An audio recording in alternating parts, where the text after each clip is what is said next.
All right, audience, whoever's watching in our Anination podcast waiting room, thank you all for checking out. The Anination podcast will be live just momentarily. Just to let you guys know, we have changed up things here and there when it comes to the episode, as well as the room. You'll see some differences here and there, and we're going to introduce more stuff to the room later. So if you guys are watching right now live, you're here for a special event tonight. So, yeah. Anything else you want to say, Omid? Or yeah, let's just say that you're gonna notice some key differences between our room now and our room then, and let's just say that's gonna feel kind of like a different room to you. kind of different room, but we're still making some changes here and there. We are not, again, more changes are happening here, but we will give you guys more of that as we go live soon. But until then, again, a big night tonight. If you're a big fan of those influencers that are popping up in all of cartoons recently, we have a lot to discuss when it comes to that. Plus, also discuss all the latest news that have been happening out in the animation world. So, yeah, this is going to be, again, we're glad to be back again. Yes. Making new episodes for you guys. So, yeah, sit back and relax and enjoy the music while you wait.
Okay, well, hello everybody. Welcome to an all-new episode of the Anination podcast. Nate's here, Omid's here.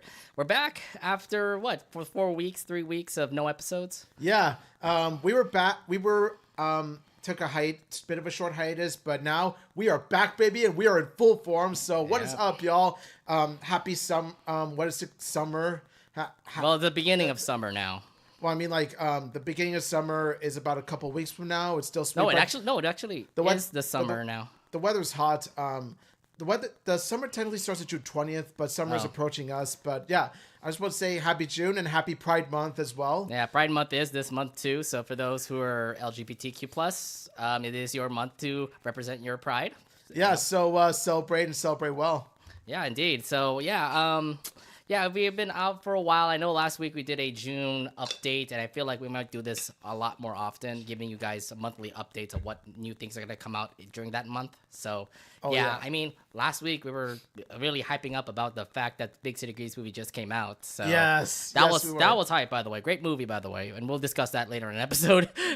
Oh yeah, get ready for us to talk about our thoughts about that movie because they put the big on Big City Grease. Yeah, and then next week we've got a big one coming up. No Time to Spy. The Loud House movie, No Time to Spy. So we are absolutely hyped about that too. Yeah. So this month alone, we have two big adventure movies based on animated shows. Indeed, yeah. So, if you guys noticed, we have changed the studio up a little bit. Omid's section got a little bit smaller. But you were able to fix your plushies around a little bit there. Yeah, so, let's just say that it got shorter. Yeah. And it pretty much got up to the height of Nate's side as well. Yeah, and the other thing, too, is, we can actually put in more posters, by the way. You can put more posters over here. In my side, I can put more posters on my back to at least show off that, hey, we are now big anime, cartoon fans and stuff. Well, yeah, we're putting more emphasis into that, and there's definitely this small space here that I could put here. Mm-hmm. So we also do have, if you notice, we have lights on the bottom of the screen here. Yes, these are brand new lights that we can adjust and change. Where's the remote, by the way? Do we have it here? The remote's right here. So we have the remote right here. We can change the lighting into purple, for example. If I can get the receiver out there. Oh, can you? What, it's not working now? Oh, sorry, wrong way. There we go. See, we can change it up. I reversed the remote there. See, change the colors up a little bit. It could be whatever color we want. And and then orange is technically our color for the Anination podcast. So that is our changes that we've been doing recently. You might have noticed the color change right here, and it was because of you switching the buttons. Exactly. Yeah. So we have brand new stuff that we wanted to lay out. That's the reason also that we also took that hiatus. Conventions obviously was the one big thing that also made us delay it up for a little bit, but we're back doing weekly episodes, and thank you all for doing it. Thank you all for supporting us as we make some changes here and there. Yeah, thank you all for supporting us. Thank you all for the patience during the hiatus. It means a lot. Yeah. So, Omid, how was your weekend? Been pretty good? Yes, my weekend was really good. So this Saturday, last Saturday was the 3-month anniversary of me and my girlfriend. Nice.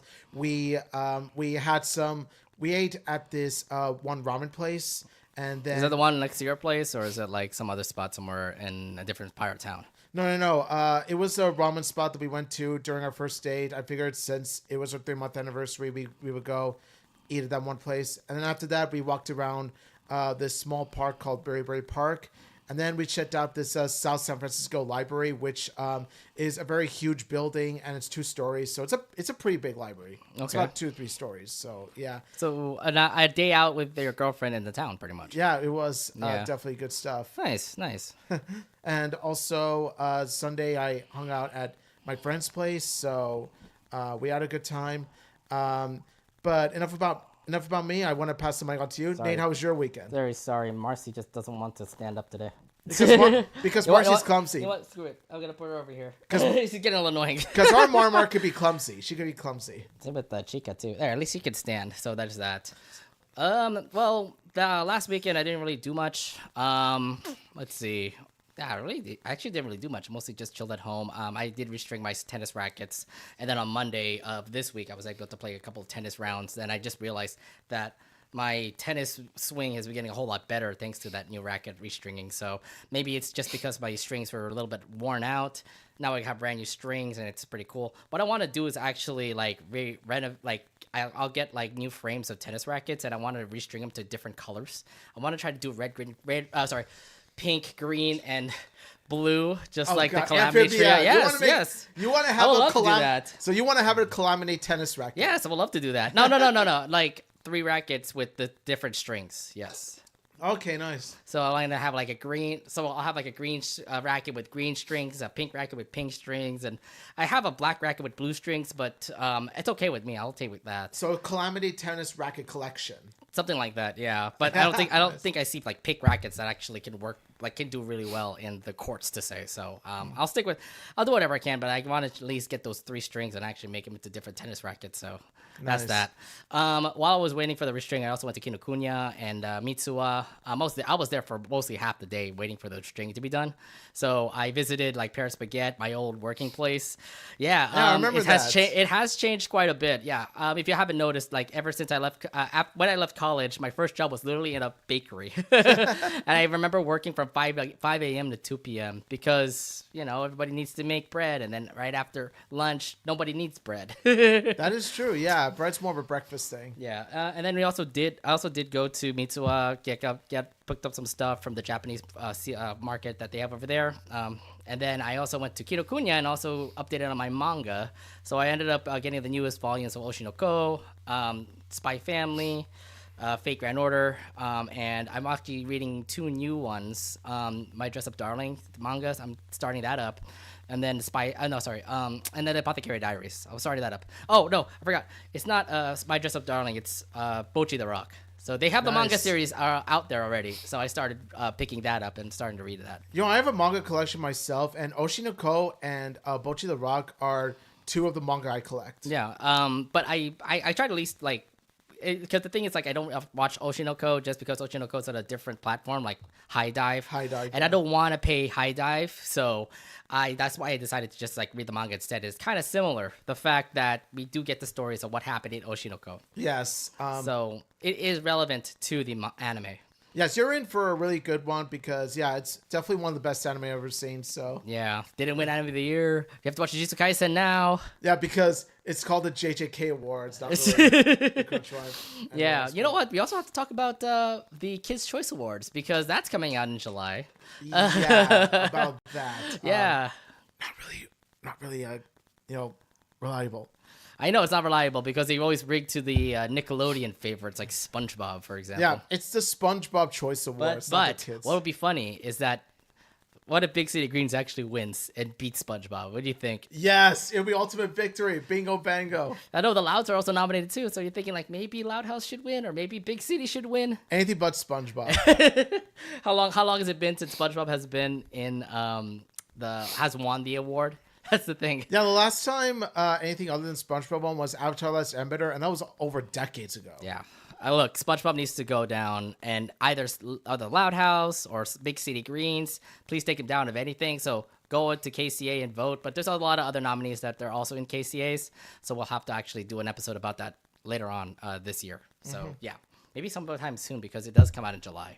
Yeah, so get ready for a future episode about that. Okay. All right. So, since we are doing a rebranding of the studio, I am actually bringing some brand new things to the studio. So let me go ahead and give you something new for the studio.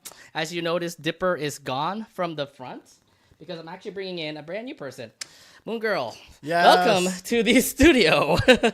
Bring some Moon Girl magic in here. Yeah, so I'm actually going to take this out right now and actually bring Moon Girl into the stand here. Yes. So, wait, so quickly, are you caught up with Big Moon Girl Double Dinosaur now? I'm ashamed to say I haven't caught up with it yet. But what? They're on hiatus right now, so it's a good chance to do so. I do plan to get caught up with Moon Girl Double Dinosaur before the new episodes air. Oh, this is cool. It's a bobblehead itself. Check it out. Yes. So it's different because it's a bobblehead. Look it up. Oh, dude, I need that. I need that in my life. I don't think we have a bobblehead of Moon Girl or of any pop vinyl figure, do we? Not that I'm aware of. I don't have one, so this is a brand new one for me in that case. Oh my gosh! Yeah. Like if it was a Rainbow Funko Pop, I would be like, okay, cool. But now it's bobblehead. I'm just like, oh my god, I'm jealous right now. So yeah, Dipper is now over my side here. It is one of my items, so I'm gonna leave him over here. So if you're actually watching it at my angle, you actually would see Dipper here. But Moon Girl will now be permanently over here unless we make some changes. So yeah. So Lunella, consider this your temporary spot. We're not saying it's gonna be permanent, but it might be temporary. We'll see. We'll see. I mean, we definitely do need like Moon Girl stuff just because they need to get more recognition in Disney TVA. Come on, Disney TVA. I didn't see anything about Moon Girl and Anination recently. I need a Casey bobblehead. Oh no, what am I talking about? What am I talking about? There is a new announcement for was it Moon Girl, Dylan Dinosaur? They are making brand new shorts, but we'll discuss that later. And I also did bring up other posters, so I'm gonna redecorate my wall for the next episode, but I taken some stuff from my house and bringing it over here now. So some of the wallpapers are from my room, and I'm bringing it over here. Okay, so, like, nice. For example, this, I think you have this one, do you? I have it in my room. Yeah. I proudly have it in my room. This is actually made from the same person who made that, what was it, the Owl House collage thing that I bought also in Fanime. So, yeah, we're putting this up in my wall here in the back. So that's one poster. And then I'm also bringing a couple of posters also, too. Some of you don't know that I'm a Love Life fan, so I have to bring up my favorite girl group here, Guilty Kiss. I know for a fact you're a Love Life fan. I've always known. And then I also am bringing this beloved poster also to Yes, that's the one I saw in anime. When I saw this, I thought to myself, wow, they finally have an amphibia something of anime. Dude, I bought this at Komori-Con. I bought this literally to 2021 in Komori-Con. Yes, that's the... Yeah, you told me that you know the artist personally. I do know the artist personally. She now lives in SoCal. She used to live literally close to us, like literally one town over from us right now. But she now lived in SoCal now. So nice. There's that. Okay, so, good taste. So yes, these posters will be on my wall later. Let me know what you guys think about that, all that jazz.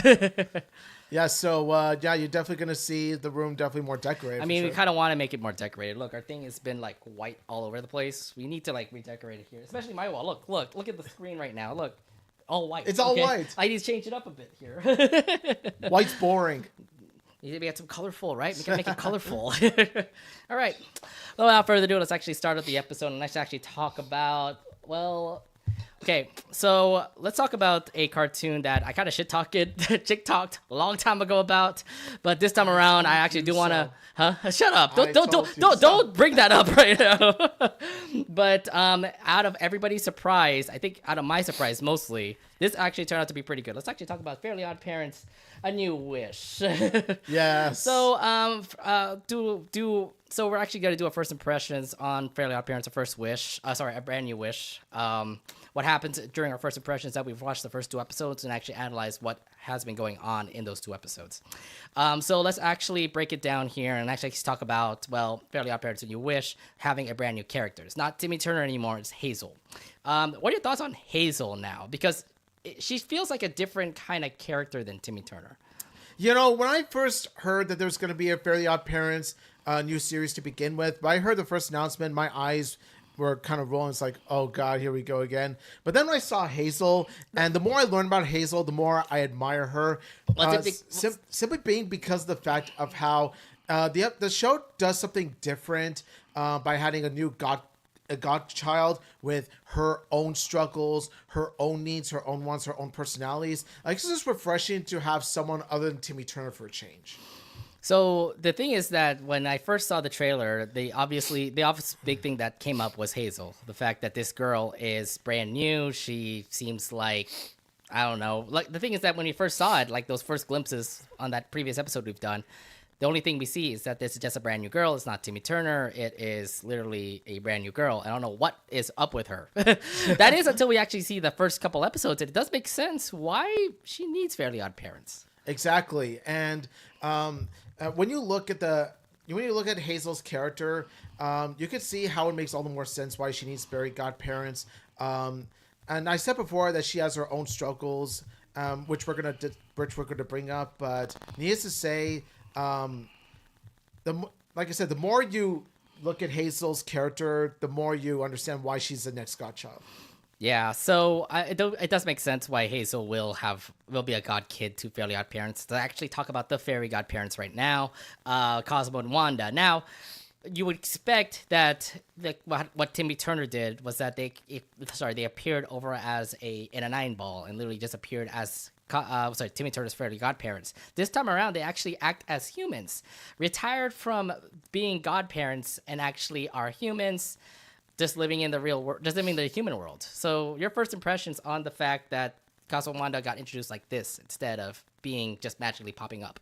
Yeah, when I saw Cosmo and Wanda as humans, I thought to myself, this is a really inventive way to reintroduce Cosmo and Wanda in a new Fairly Odd Parents reboot, because it definitely gives off this introduction as a way of pleasing both the veterans who grew up with Fairly Odd Parents like we did, and also newcomers who don't know about Fairly Odd Parents but still want to check out the show because it looks appealing.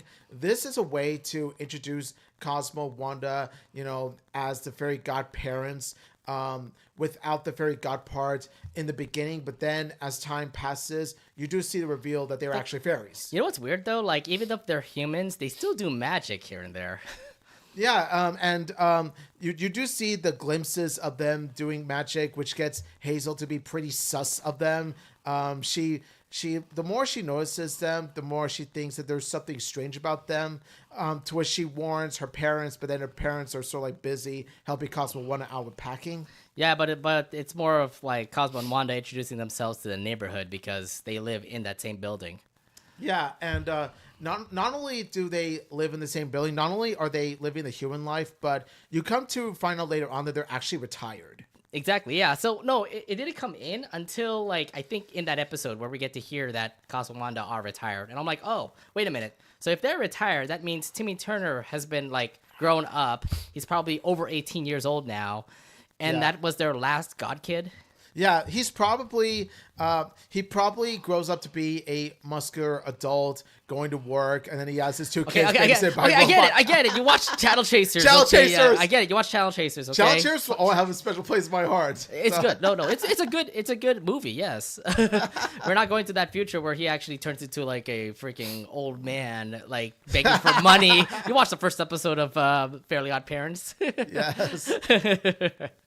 No, so yeah, that leads the question of what happened to Timmy Turner. Is this because the way that the timeline is, it's now like many years into the future now or something, and Cosmo and Wanda retired, and now they met up with this family, and they met up with this god kid, and it seems that they're going to be Fairly Odd Parents. But again, we'll discuss more of this when we go on to the episode itself. Let's actually talk about the mom and dad of Hazel. How do you feel about the parents of Hazel? It's not like mom and dad's from Timmy Turner, Yeah, I'm just going to say this right now.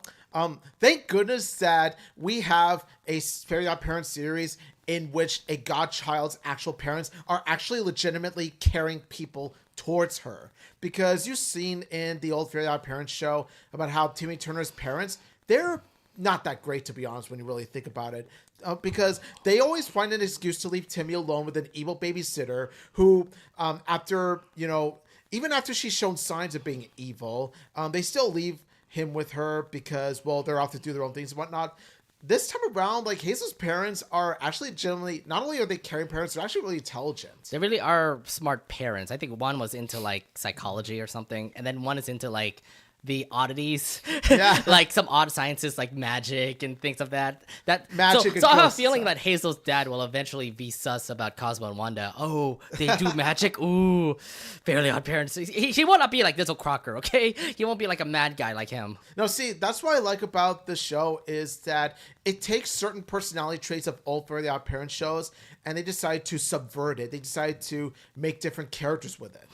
And it works out, I would say. You could argue Hazel's dad is the good guy Denzel Crocker. But if you want to compare it to Timmy Turner's parents are not that interesting. They just do whatever they want to do or something. Like, I know Timmy's dad is an idiot, and Timmy's mom is an idiot too, I would say. Exactly. They're the same character. They're not that distinct. What I liked about Hazel's parents is that they have distinct personalities, they have distinct interests. And I don't think like Timmy's parents actually care for Timmy. They kind of care for themselves. They didn't care one bit about him. Yeah, so I do like this impact for Hazel's parents because it feels very great for her. Like, hey, Hazel's parents, they're just more caring and loving. There's no babysitter that's actually rocking over Hazel or anything. Wait until they have an episode of that come out soon. And see, that's exactly why I respect the series so much already. Is because they pretty much bring in like a brand new different kind of plot, rather than having Hazel be like the female Timmy Turner with her own babysitter, with her own neglectful parents. No, she actually struggles from she actually has her internal struggles, whereas Timmy has his external struggles. Hazel has her internal struggles because she's moved to a big city with her family. She's struggling to fit in, especially with the fact that her older brother has moved from college, so now she feels lonely. It's the internal struggle that she feels. Dude, I mean, from the way I first saw her, she only talks to rocks. She never had friends. Oh, that's disappointing. Yeah, so she had rocks as her companions. I was kind of like bombarded with the fact that Hazel actually has rocks as friends, and it kind of is sad that when she moved over to a brand new town, the only friends that she had were rocks, and the other friend that she had was her brother. We'd never seen him in the first 2 episodes of A New Wish, but he turns out to be, well, a college kid. He's in college. He cannot have much time to hang out with family. He unfortunately couldn't be able to actually make it in that first episode to hang out with Hazel and his parents. Yeah, which really does frustrate Hazel. Like you could feel how upset that Hazel is, and at the same time she feels frustrated because, well, her brother did promise that he would come over to visit them, but unfortunately there was a thunderstorm that happened, so unfortunately he can't come meet them. You can't commit to going to visit them at all, and it does make sense because, like, say for example, your best friend could be able to make it, and last minute they can't be able to, attend. It makes sense why some people get frustrated, especially with Hazel. I mean, Hazel relied on her brother to become like her best friend, hang out with him, and everything. And if he can't make it, it made sense why she could get frustrated and actually ran away from home. Was thinking about running away from home. If Anthony can't come to me, I'm going to him. There, yeah, exactly. First impressions on Hazel's family. I love Hazel's mom and dad. I do want to see more what they'll do. I know her mom is definitely like looking into your brain, while her dad is looking into all the sciences, like, oh, what's made up and all the oddities. It kind of feels like Stanford from Gravity Falls, right? Sort of like that, and also his fascination. Like there was a report where he even mentioned ghosts and stuff like that. I was saying, Danny Phantom stuff. Now, okay, Jack Fenton. It got me thinking about Jack Fenton. Well, Jack Fenton's an idiot. He can at least be smarter than Jack Fenton. He kind of reminds me of Neil deGrasse Tyson, kind of like that kind of person, but maybe not that wise compared to Neil. Mm-hmm. Yeah. So yeah, his family looks okay. There are other characters that also do pop up. I think one character that I want to bring up is Dimmadome. Wait a minute. There's a Dimmadome in this show? Yep. He's the grandson of Doug Dimmadome, owner of the Dimsdale Dimmadome. Oh, God. I thought we were done with the Dimmadome, but I know that it's a meme. Everybody always brings up Doug Dimmadome, home of the Dimsdale Dimmadome. The Dimmadome name will never die. Let's face it. Okay, but the way that I'm kind of seeing Dev, he's very, rich, because freaking he's a Dimmadome. Yeah. But he's flaunting that richness, Yeah, he's very snobby, very snooty, and very rude to Hazel, and so... Yeah, first impressions in that first episode, he literally was rude to Hazel, saying like, oh, hey, ups... Oh, he literally just called him names. I'm like, oh, poor Hazel, it's your first day, and this is how you impress Hazel by being like that? Yeah, seriously. It's just like, don't you mess with my Hazel, okay? My baby girl Hazel. She's a precious child. She's a precious child. And she also, I feel bad for Hazel. Her first impressions also, like literally sitting down in a bench with wet paint, and then she had to eat in the closet. Oh, no. Yeah, and let me just say that I like the whole voice acting coming from Ashley Crystal Harrison. She really does have fun with the role. No, she's done other roles before, but I know she's having a fun time being Hazel right now. Yeah. So when she goes, Anthony coming here. La la la la la la la la. That was cute. Yeah, well, that's Hazel for her. She's 10 years old. She can do stuff like that. Another character I also want to bring up is Jorgen von Strangle. He does come back, by the way. He is still the commander of Fairy World, but he has a different look. He's very old. He's older this time. You can totally see the beard and him in shorts. How do you like the new look for Jorgen von Strangle? Before I get into how much I really love Jorgen in this reboot, I just got to say this. This is a minor nitpick, but how is Jorgen von Strangle aged, but Cosmo and Wanda haven't?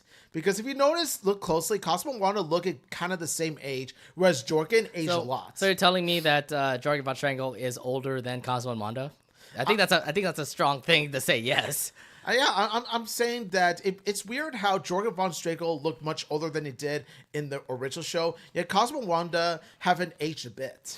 Yeah, I don't know. I talked to the people who made this show. But nitpicks aside, I really admire that they made Jorgen von Strangle a legitimately serious and threatening character that he was in the earlier seasons of Fairly Oddparents, the original, as opposed to just being a goofball again. Like, if you notice that... Well, he kind of felt like a goofball again. Did you remember, like, in the second episode where he literally had to do a dance-off with a freaking robot DJ?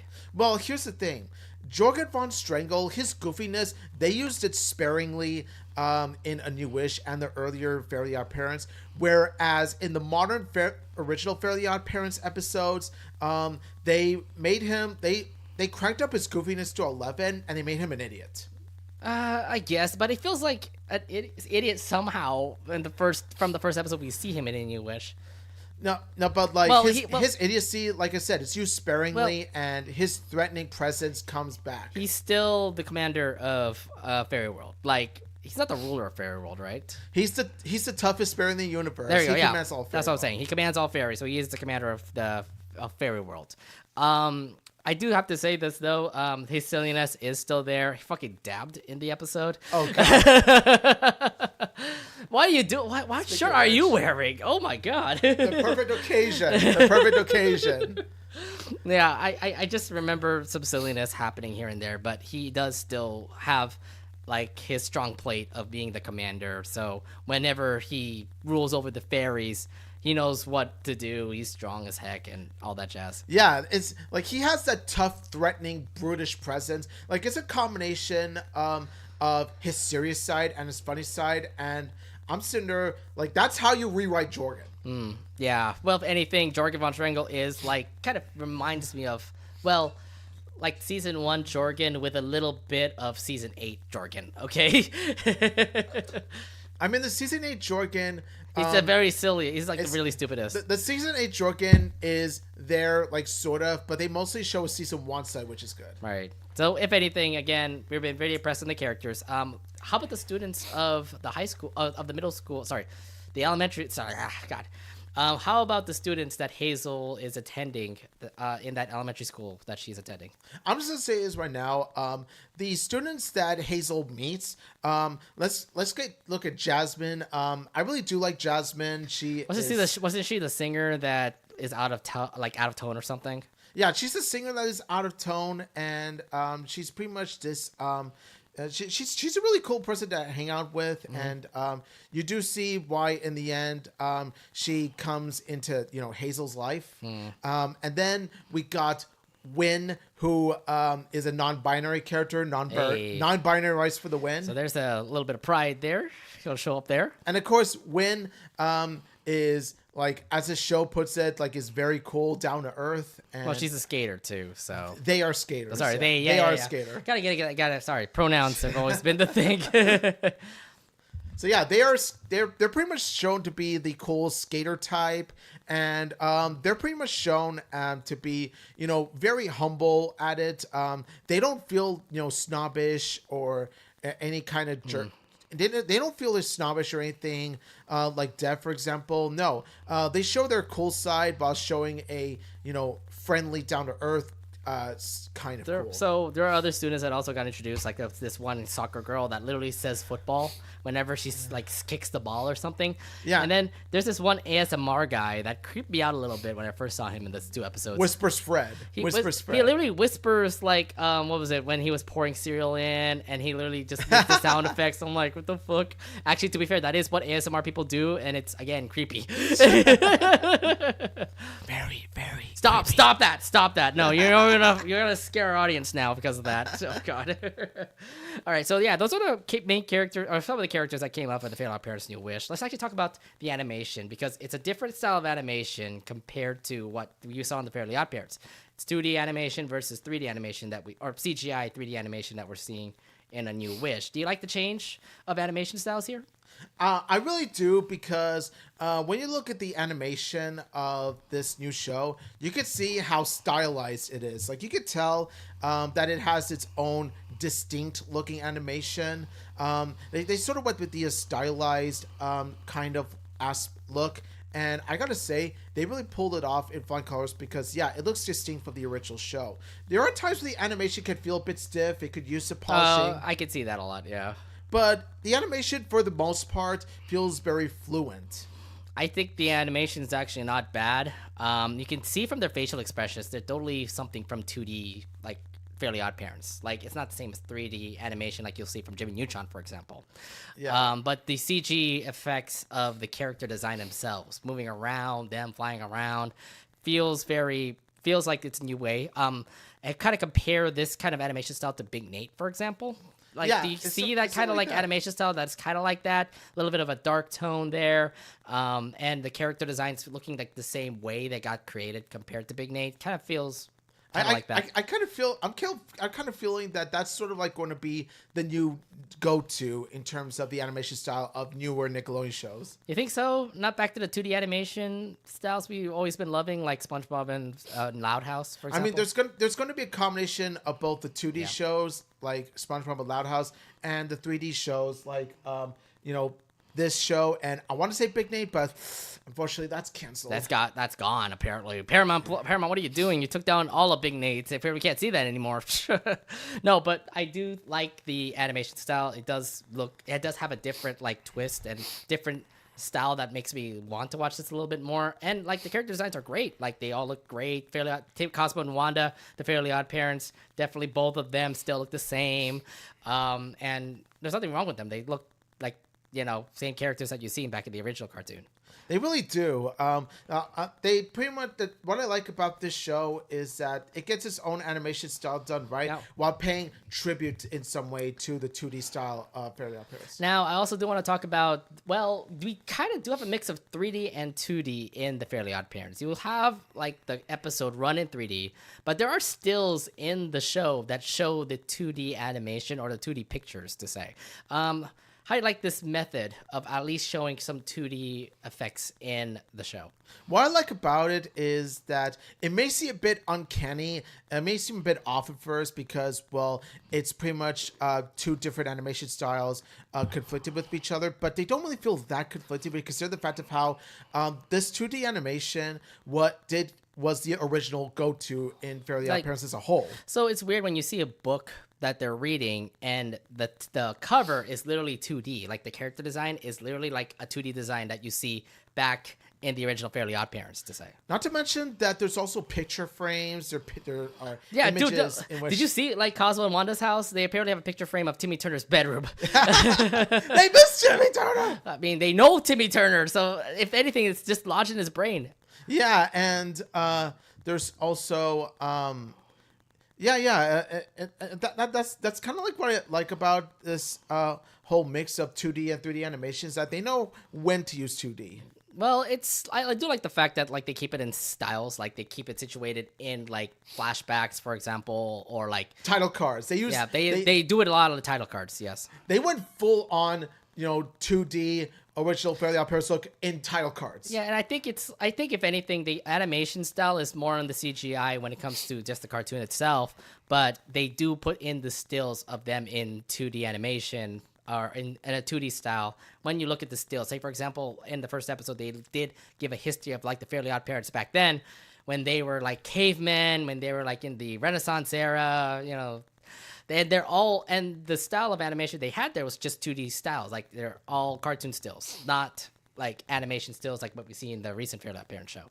Yeah, so it's a nice way to sneak in some of the 2D animation in this 3D show without making it feel jarring. Exactly, yeah. So if anything, it is mostly CGI 3D animation, and it's been looking great so far for the New Wish, yes. It really has, I agree. Okay, so let's actually discuss the episodes that came out. Let's actually talk about Fly, yes. So this actually is a two-parter episode. We get to see the first part where Hazel meets up with Cosmo and Wanda, and they revealed the secret that Cosmo and Wanda are Fairly Odd Parents. In the second part, Hazel tries to run away from them. She actually becomes a fly, runs away from them, and tries her best to make sure Cosmo and Wanda are really Fairly Odd Parents and stuff like that. We're not going to spoil it for you guys, but if anything, Omid, how was your thoughts on the first episode? Like, because this is supposed to be like your first impressions on how this show is going to run. When I first saw the episode, I instantly loved Hazel as a character, just by the fact of how she has this bubbly, free-spirited personality, while having some sort of like snark behind her, some sass, not really sass, but like a bit of snark to her, but she's just like a friendly, wholesome girl overall who's going through her own struggles. She's her own distinct character, and I even related to her in some ways because I had an older brother myself who moved to college, so I felt what she felt. And yeah, you could tell how she feels like a fish out of water here, and why she needed the fairies for that very reason. Well, when you first get introduced to Hazel, she is alone. She talks to rocks. Her first impressions of going into a elementary school with other students was unimpressive. Dev Dimmadome is a jerk. And also the big thing is that when I saw from this episode, she really cares for her brother. And unfortunately, her brother's not there anymore because she's in college. He's in college. And this leads up to Hazel actually meeting up with Timmy, Cosmo, and Wanda, even though Cosmo and Wanda got introduced in the show as humans. Yeah. But then as you see, throughout their first scene where they pack up into in their new place, and then they perform some sort of like, fairy stuff, and then Hazel gets all sus, and then you see later on how Cosmo and Wanda go full form as fairies. Yeah, because of the whole "I wish" that Hazel brings up. Yeah, and well, I mean, I guess it's like a fairy's trigger word, right? Like "I wish." But because they haven't been fairy godparents for years, their wish granting skills are very rusty, and you do see that in this episode. Well, this is the reason why she was a fly, right?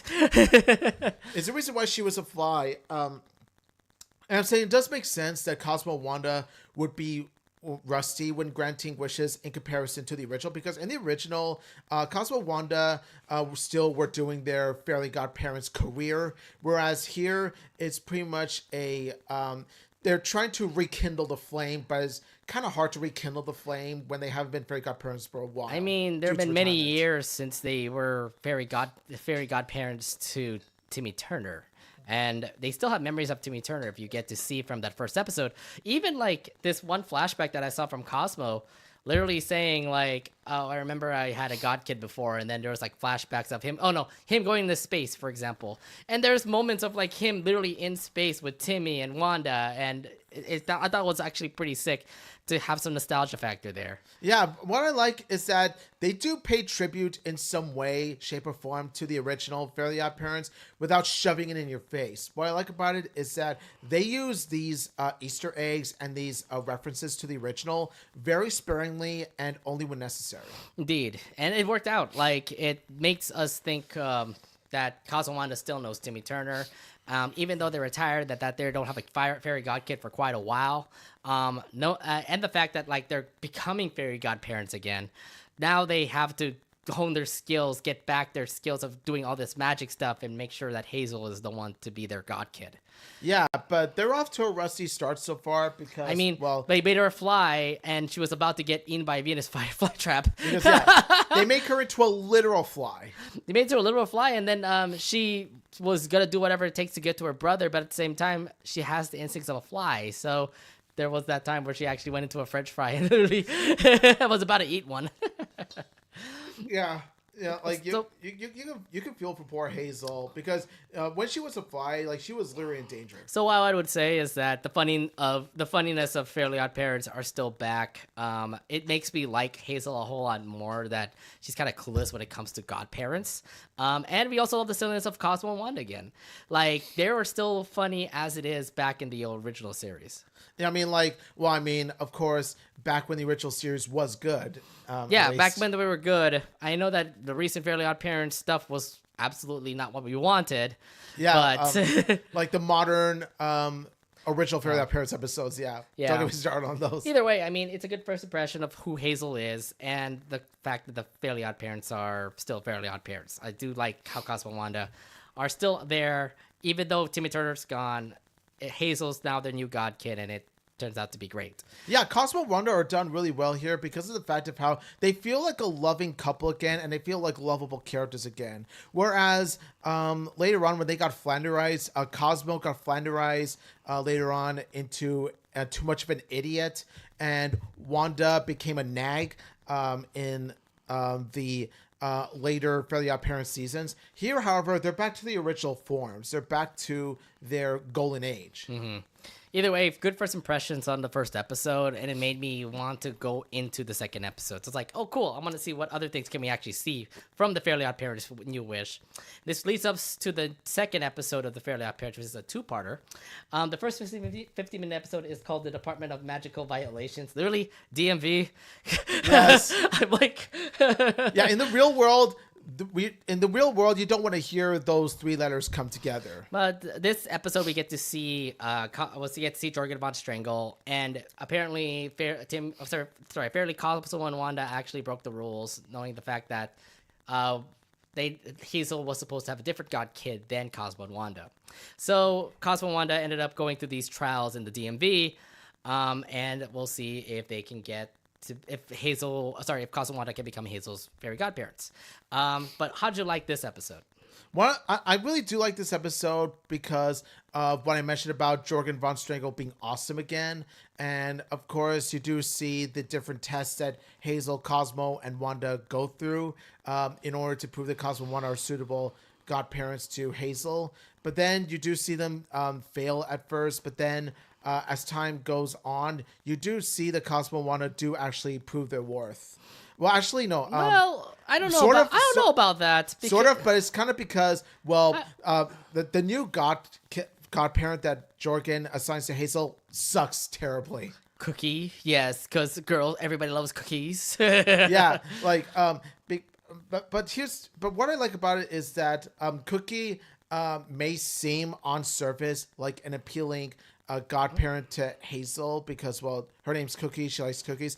But the thing is that she doesn't quite know what flavor cookie that Hazelnut does like. She doesn't like chocolate chip. She likes oatmeal. Mm-hmm. Oatmeal chocolate chip? Chocolate it's chip. A different dough. Okay, we get it.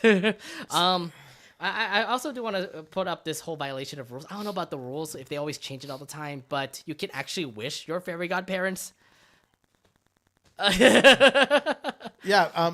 I wish Cosmo and Wanda are my fairy godparents, and they brought back Cosmo and Wanda. Yeah, apparently it was as simple as that. But then again, they don't change the rules nearly as much as the later seasons of original FOP did. So yeah, I will say that while Cosmo and Wanda getting back with Hazel, the resolution seemed a bit rushed. I'm just glad that Hazel's back with the right godparents this time around. Well, if anything, I do say that this episode a little bit less impressive compared to the Fly episode from the first episode we saw there.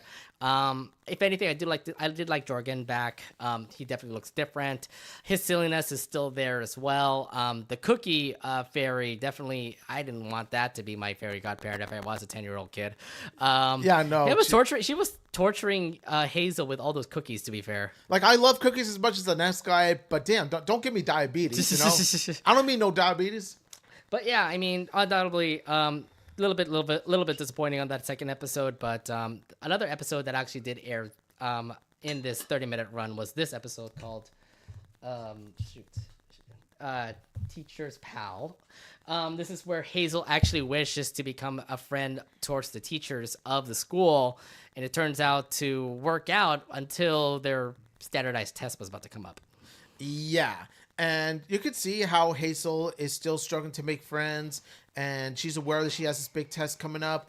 But what happens is that she doesn't know where to quite fit in, and because she overestimates her maturity, she says that she wishes to be friends with the teachers after making a good first impression on her actual teacher here.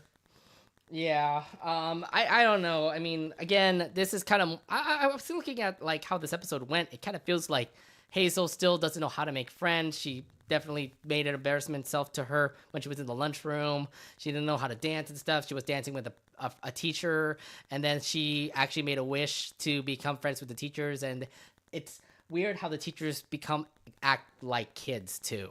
And I'm like, oh, this is weird. Yeah, it pretty much is, and I think it goes to show a lesson in how Hazel. I think it's kind of a mature message in of itself, which is ironic considering the fact that it is a message about maturity. It's a mature message about you may be mature for your age, but that doesn't mean you're mature enough to be like an adult, if you know what I mean. Right. Because if you want to be friends with a teacher, they're going to be like adults, talking about things like that they're relating to, like the news, for example, or traffic, or anything big in the school. Yeah. Which I don't think kids were going to talk about. Like kids will always want to talk about cartoons, anime. Just like us. Yeah, that's what Just we're like doing. us. And look at us now. So yeah, Hazel realized the flaw, wished it back, and then she started making new friends in that episode as well. Jasmine started to come in, and it seems that the friendship's about to start there. Yes, and that's when Hazel finds her first legitimate best friend, which is Jasmine, which like I said before, Jasmine is a legitimately good friend for Hazel to have, and this is the kind of company that she needs, especially when her brother's away for college and she feels lonely. Jasmine was definitely what she needed. So yes, I do have to say again, this is an okay episode, a little bit better than the first that little bit better than the episode that the DMV episode that came up before this one. How came up in the 30-minute block. I do like how Hazel's thinking about her wishes. You can see that some of the wishes that she brings up does have its flaws. Seeing the teachers become kids, for example. But she will learn eventually that she will make friends in that school. And it's starting to happen when you saw that ending in that episode. Yeah, and also I find it interesting how they make the principal the antagonistic character. Like, did you see she kind of looks like that principal from the Fairly Oddparents. Yeah, only they made her into like a mean, strict principal. Yeah, whereas. And also, shout outs to Gray Griffith. I think that's her voice. Yeah. Whereas in the original Fairly Oddparents, the principal was nice and down to earth. Mm-hmm. Kind of like the teacher here. Like the teacher here was nice and down to earth here in this new season. So I kind of find it interesting how like it's sort of a role reversal in which in the original Fairly Oddparents, you had this mean, evil teacher with a nice, down-to-earth principal. Here, you have a down-to-earth, nice teacher with a mean and evil principal. Yeah, I really don't know. So, if anything, again, we had 3 episodes that came out for the first 2 episodes of the Fairly Oddparents New Wish. But you'll be continuing watching the show. Yes, as a matter of fact, not only will I be continuing to watch this episode, not only will I continue to support this episode, I actually already have. When what do you mean support the episode? No, I mean support the show. I will continue to watch and support the show. Like when you already have, like you already subscribed to like the show, you have everything recorded. Like I already have watched future episodes that came after already. This. Are you caught up? Yes, caught up. Oh man, so he's already becoming a big fan of the New Wish here. Yes. So I've only watched 2 episodes, but I know that it is gonna get a little bit better. I do want to see how Hazel will grow up with Dev Dimmadome as like a bully towards her. I want to say like she would be like the Vicky of the Fairly Oddparents New Wish. I really hope not. But I do want to see her other friends, Win and Jasmine. I know that they're going to be very helpful. I know that there's going to be some good episodes coming out for the Fairly Oddparents New Wish. Hopefully it leads up to a good series, but we'll see how it goes. Nothing much to say more about that. I would say this. I look at Dev Dimmadome, and yeah, my first impression's not so great of a character. Like, he's just there to be the rival of Hazel. And then I had a second thought about this. What if they actually redeemed Dev Dimmadome? And I thought to myself, this ain't Disney TVA, okay? This ain't. If it was Disney TVA, Dev would be redeemed. There'll be other episodes where they can redeem him. I mean, you've seen Vicky get redeemed a lot, and not really. Like until she started to become bully again. Yeah, that's what I mean. Like you rarely see a redeemable side of Vicky, and the one time you actually do see a nice Vicky is when she gets that evil bug out of her body. Or more like, there's that thing, but there's also episodes where, like, say for example, that episode where Timmy and Vicky were like frozen together, like in a freaking like mountain together, and they try to survive. Yeah, but that was one time, and and even by then she reverts back to being evil. Yeah, she does. And same goes to when Vicky needed like that one guy, and Timmy was trying to help her out, and in the end, Vicky knew that. Well, no, sorry, break up with that guy. Ricky, yeah. Yeah, Vicky. Vicky and Ricky. Yeah. Oh gosh. Either way. No matter what, Fairly OddParents New Wish is looking bright right now. And I think it's a brand new light for the Fairly OddParents after all the struggles that has been going on in Nickelodeon's history. So I do wish the Fairly OddParents the best. I will be continuing watching the series. Fairly OddParents New Wish is airing on Nickelodeon right now. It will be coming soon to Paramount Plus. So for those who haven't seen it on Nickelodeon just yet, it will be on Paramount Plus soon. Yeah, so get yourselves ready, and we wished for a legitimately good Fairly OddParents show, and our wish has just been granted. All right, so that's pretty much it for our discussion for the Fairly OddParents New Wish. Let's actually talk about the quick news. Let's talk about all the news that happened this week. So let's go on like a little lightning round of what has been happening in the previous week of in the world of animation.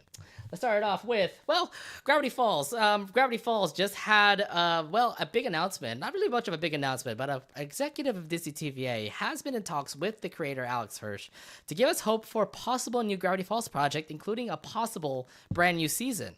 I mean, when you heard about this, what are your thoughts came into your mind immediately when you heard it? I thought to myself, no. I love Gravity Falls. Are you one of those that doesn't want a new season? Because I love the show near and dear to my heart. I consider it my favorite cartoon of all time. And one of the main reasons being they knew when to end the show. You didn't need any more Gravity Falls seasons after that. They ended it perfectly. But you also do have that like sense in the back of your mind thinking like, what is that next summer? Because you saw that note saying see you next summer. What will that next summer be? Like we'll see Wendy again, 1 year older, Dipper and Mabel, 1 year older. You know, you're making you think maybe this should be a thing where we can actually see like an 1 hour special of what happened to the Gravity Falls crew. Now while it would be interesting though, but on the other, like I love to see more Gravity Falls as much as the next guy. But then on the other hand though, I feel like not only did Gravity Falls end at a perfect time that they did, but also just by the fact of how there's a part of me that thinks if they do it, they might risk pulling a Steven Universe future, and I don't want that. Okay, no, you make a good point about that because we don't want those kind of like shows popping up. Steven Universe Future definitely was a disappointment compared to the original series, so that's a good point that you actually brought up there. But I kind of do want to see what they will do with the book with Bill, because like the book of Bill definitely will show a lot of things about Bill, but who knows if that could lead into a possible new story. Yeah, and I will say, while I am definitely not, in favor of a new Gravity Falls season, I am still in favor of new Gravity Falls content, including Book of Bill. Like, for example, you could have Gravity Falls shorts. You could have a Gravity Falls prequel. A Gravity Falls prequel where Stanford, Pines... technically you did that with that one, 45-minute special. No, but I'm saying, what if you had a legit Pines prequel series? Well, I guess, but you already have like a synopsis of that during that one episode, not what he seems or something. Yeah, but no, you could expand upon their childhood. I guess. I don't know about that. I mean, a prequel would be one thing, but who knows? Maybe a third. Again, we don't know what the executive will say, but if anything, we are confirming the fact that there will be Gravity Falls characters in those chibi tales that they make, in the broken karaoke shorts that they make. I mean, they even made a broken karaoke of Mabel singing Call Me Maybe. Okay? So there was already one that already came out for Mabel. Maybe there might be more where Dipper might sing, Stan might sing, Zeus might sing, or the whole group might sing, Wendy might sing. I don't know. Either way, I mean, I do like the idea that they're going to bring new shorts to at least bring back the Gravity Falls fans. So there's that.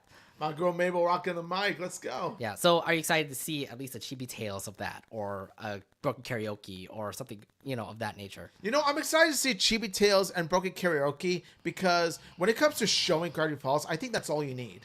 I think so too. But again, like, who knows? I mean, if anything, it leaves us wanting us more for Gravity Falls. It kind of is like in that area where like Amphibia's over, but we still have shorts for Amphibia and Owl House. Same thing with them as well. So maybe Gravity Falls might go in that direction, but no matter what, there are possible new things happening in Disney TVA for Gravity Falls. You have to wait and see. Yeah, like I'm all for new things for Gravity Falls. Like I'm up for new Gravity Falls, anything but a third season. Okay, let's go on to the next news that came up this week. Plankton is having a brand new movie coming out in 2025. It'll be developed by Mr. Lawrence himself, the voice actor of Plankton.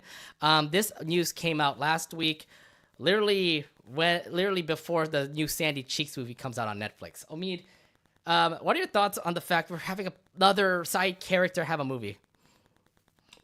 Why? Just why? Nickelodeon, are you really that reliant on Netflix showing your SpongeBob content that you have to resort to giving a villain your own movie? Are you kidding me?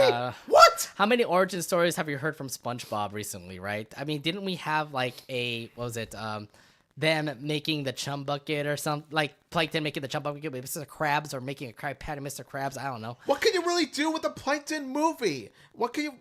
How is it gonna work? Like you could easily make another 30-minute Plankton episode. You've already made plenty of Plankton episodes. Why don't you go from there? It's like, do we need another Plankton movie? Like, you're already milking it way too much with the Sandy movie. Okay, the Sandy Cheeks movie was already too much enough. But then you add Plankton to the mix. Okay, what's next? Okay, we're gonna get a Mr. Krabs movie. We're getting a Mrs. Puff movie. Oh, I got it. Look, they're gonna make a movie.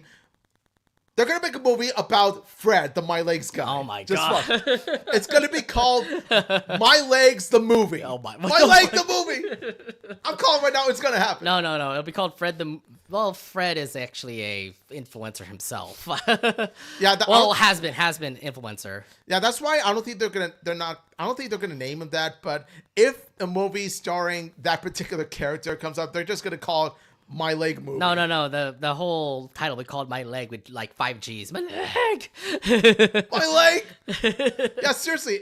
I feel like, you're showing way too much SpongeBob movies. It's like, okay, tone it down. All right. You're already milking. It's already bad enough. You're already milking the shows. Now you're milking the movies too. We already have an announcement of a 4th movie in 2025. Don't forget that. And we also do have a Plankton movie. I don't know.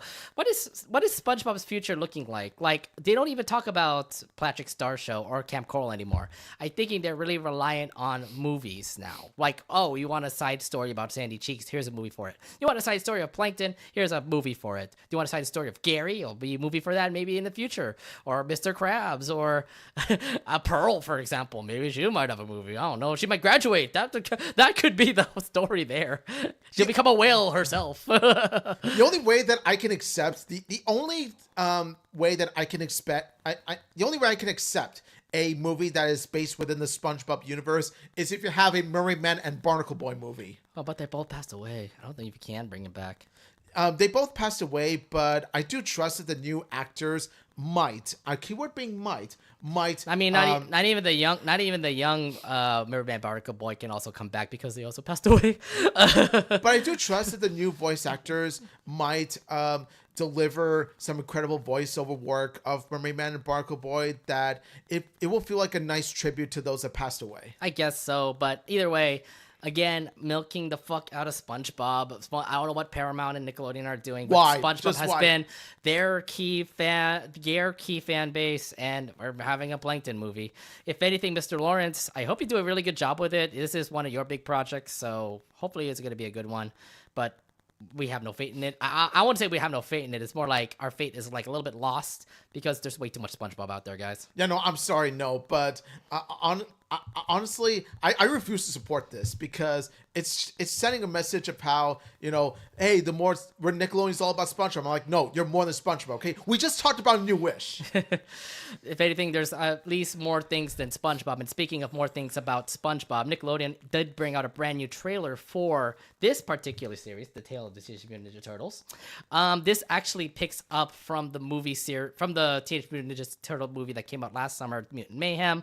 It does feature the same voice actors from those characters in Mutant Mayhem, and it kind of relates towards feature side stories of the Turtles and them working together to save New York City. How impressed are you with this trailer? Have you seen it, and how impressed are you with it? While I haven't seen the trailer exactly, I have seen images of it, and from what I've seen from the images, they look very impressive. You could tell that it's really this they have their own style when it comes to making a TMNT cartoon, and even as someone who hasn't watched any of the TMNT media, I do see this be appealing, and I'm waiting to see what the reviews are for this. I do hope this succeeds. I really do hope this succeeds as well. Mutant Mayhem undoubtedly was a really good animated movie, but not as great as Spider-Verse from last year. I do say that this would interest my eye. This is a Paramount Plus exclusive, by the way, so this is not on Nickelodeon when it first comes out. But if anything, I do want to see how those voice actors continue their roles as Donatello, Michelangelo, Raphael, Leonardo, and same with the April O'Neil that also was there in the movie. She's still a pretty kick-ass character. But I do want to know what the villains are going to be for this TMNT. We know that Shredder is going to be in the next movie, Mutant Mayhem movie coming out, but this is before Shredder. So they're just currently saving New York City, if anything. So, yeah, I mean, again, I'm impressed. I can't wait for July. It will come out during that month. I say I can't wait for it. Yeah, it definitely looks to be a fun TMNT cartoon. Indeed, yes.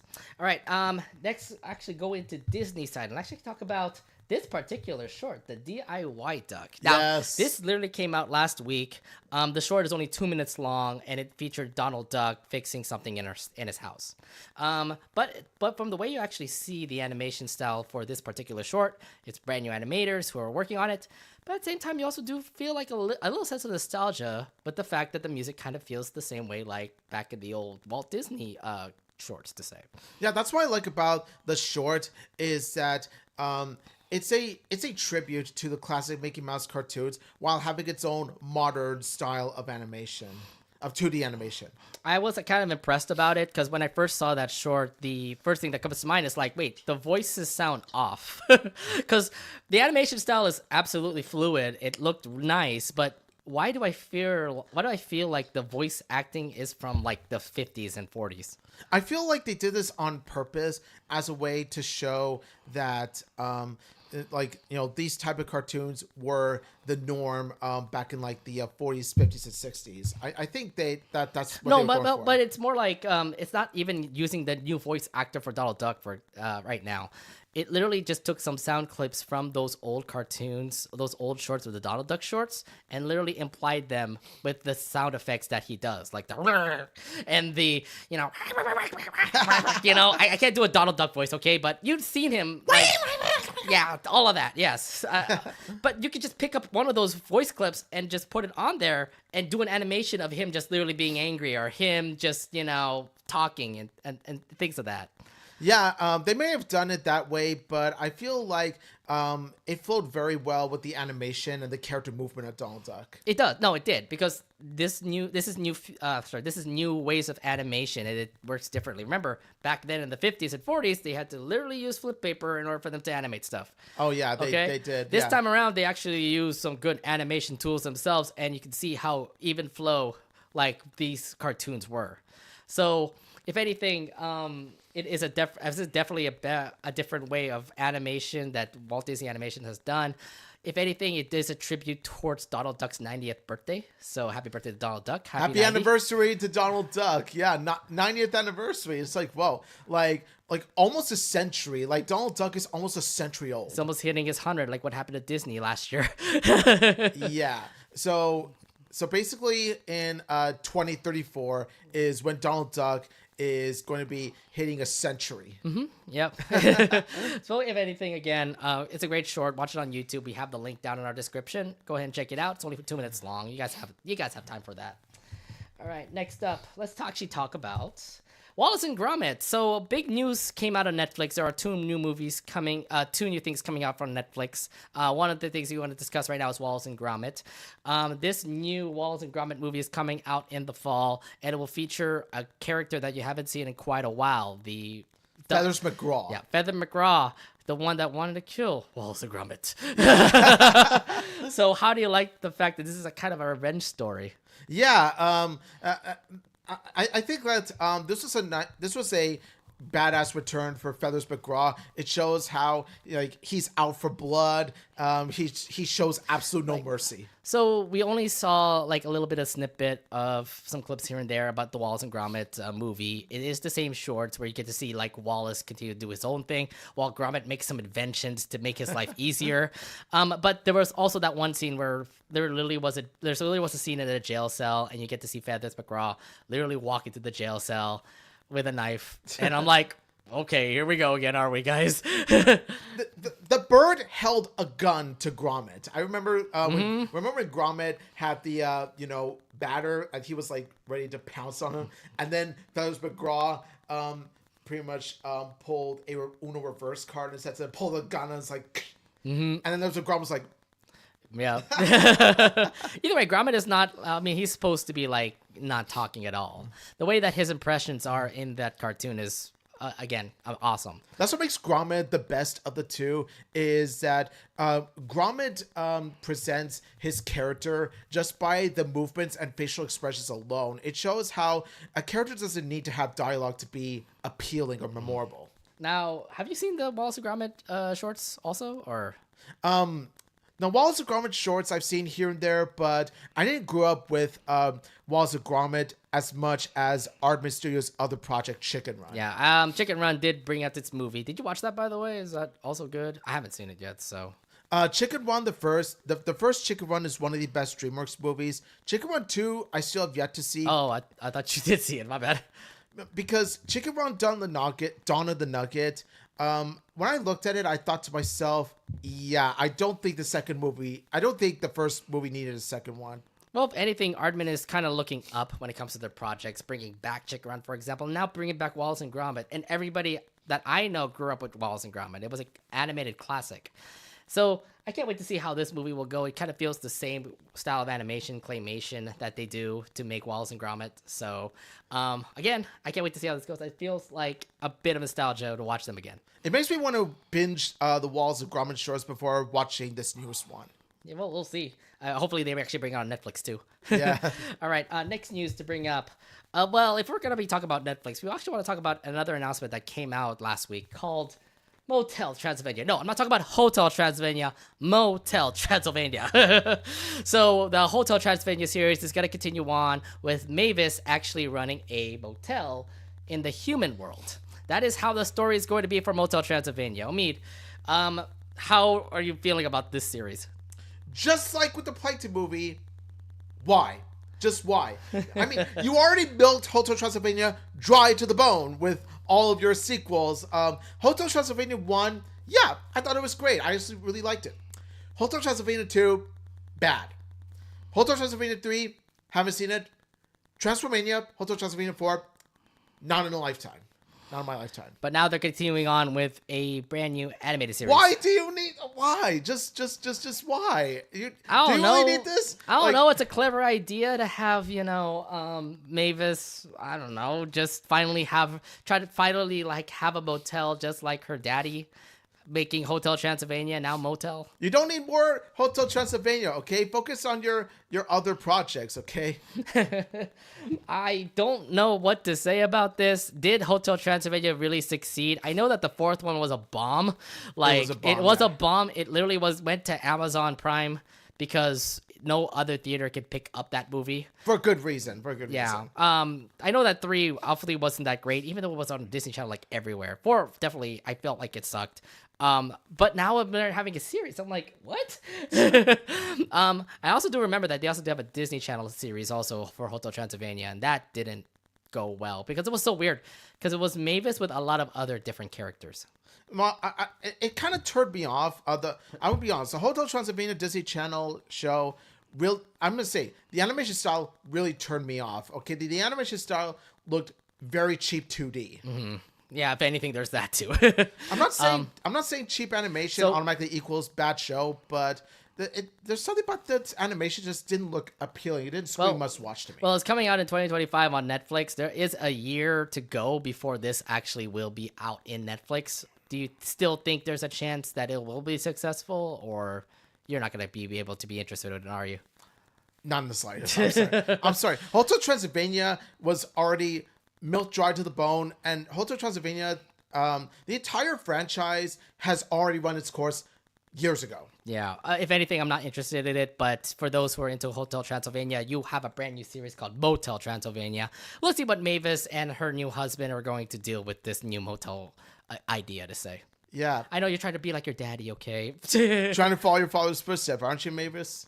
Indeed. All right. Next up, the last news that we have for this quick run of news in the animation world. Gainax is filed for bankruptcy. Yes, the beloved anime series back in the 1990s that made amazing hits like Gurren Lagann, Patty and Stocking, Evangelion, Fooly Cooly, and a bunch of other amazing Gainax hits has filed for bankruptcy. I mean, when you first heard about this, what are your thoughts? The fact that this long-running company is filing bankruptcy. To be honest, as much as I love Gainax, I'm a huge Gainax fan. I love their shows, but I wasn't really surprised to hear that they filed for bankruptcy, considering the fact of how Gainax was really struggling financial wise as time passed on in the 2010s. Well, I was already seeing some of the Gainax properties actually leave and move on to different companies. I mean, I was actually kind of looking into the future of what will happen to Panty and Stocking, for example. They were under Gainax, but Gainax still owned the rights to it until Studio Trigger came in and actually took the rights last year. We're still waiting for that brand new series, by the way, for PSG. Let's go. Fully Cooly, that got also picked up by someone. I just don't know the details about that, but at least Adult Swim picked up Fully Cooly. That makes sense why Fully Cooly has now a new series based off Adult Swim. So there's that. And the less said about the new series, the better. There was also Gurren Lagann, which, to be fair, one of the best mech animes out there that Gainax made. It is picked up by Trigger now. Yes. So we don't know. I know that they have released movies for Gurren Lagann, but if there a possible remake for it, we have no idea, and I really hope they don't. Yeah, no. The original Gurren Lagann series is already perfect enough as it is. It's definitely one of my top favorite anime. So with them picking it up, it's just more of like, hey, I know it's a Gainax property, but hey, we have to put the Trigger name on it now. Yeah. But for the rest of the other properties for Gainax, what will happen to them, we don't know.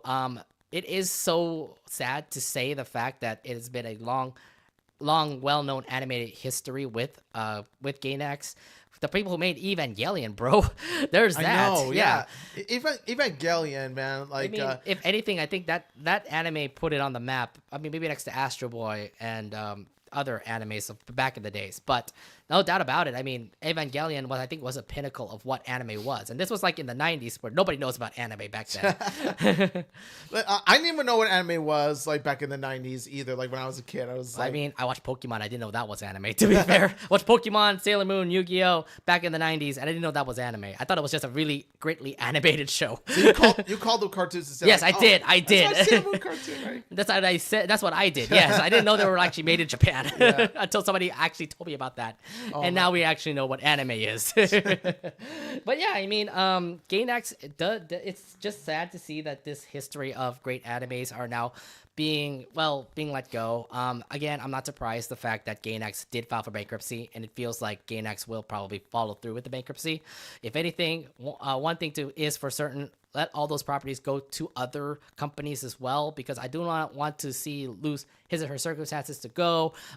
Magical Girl Shopping, I forgot that name, but that was also a Gainax property, and that's gone. Medica Box also is a Gainax property, and that's also going to go away too. So Gainax needs to at least let go of the properties and eventually give it up to other businesses for them to pick it up and get like DVD rights and streaming rights to it. But if anything, it is a sad history to hear the fact Gainax is leaving.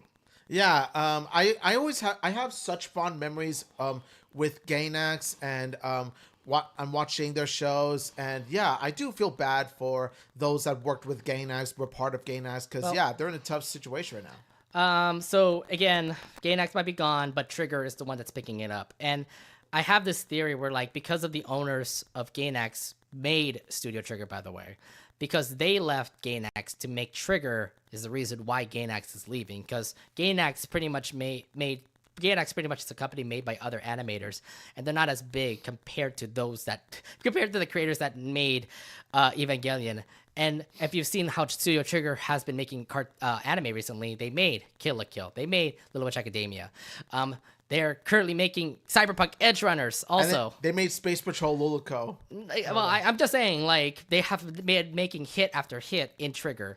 Yeah, so it was the best move for them, but I'm just saying, Gainax, I'm going to miss the name, like, Gainax. It just sounds really badass, but, I am happy for, those involved in Trigger. They're really thriving.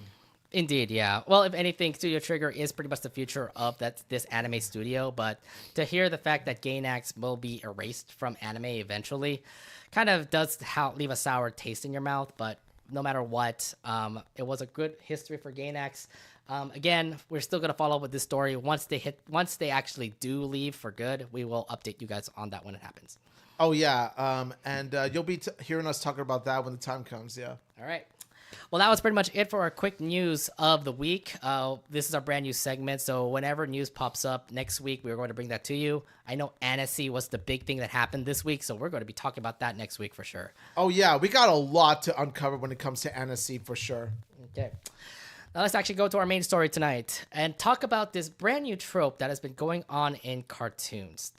Well, how do you explain this? Because we call them the popular kid back in the 2000s, 2010s. But because of the internet and technology pretty much roaming everybody's being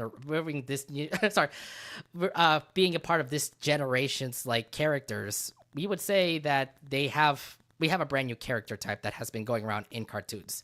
We call them influencers. And yes, if you don't know what influencers are, they are those that literally just go onto social medias, stream about what they do, and get a lot of fans because of it. You may have heard of amazing influencers like Ninja, who does a lot of Fortnite streams, Mr. Beast, who does so much streams, even the Trash Days guy, CDawg VA, Garnt, and Anime Man. Yes, they are all influencers to say. So, Omid, do you know the concept of the influencer? Do you have an influencer that you follow? I have plenty of influencers I follow. Of course, Trash Taste is one of them. And, of course, I have these, I would call them YouTubers. YouTuber is a platform where they stream, and they can be influencers, too, based on the platform they stream. I mean, I see Twitch influencers from Twitch because they stream there.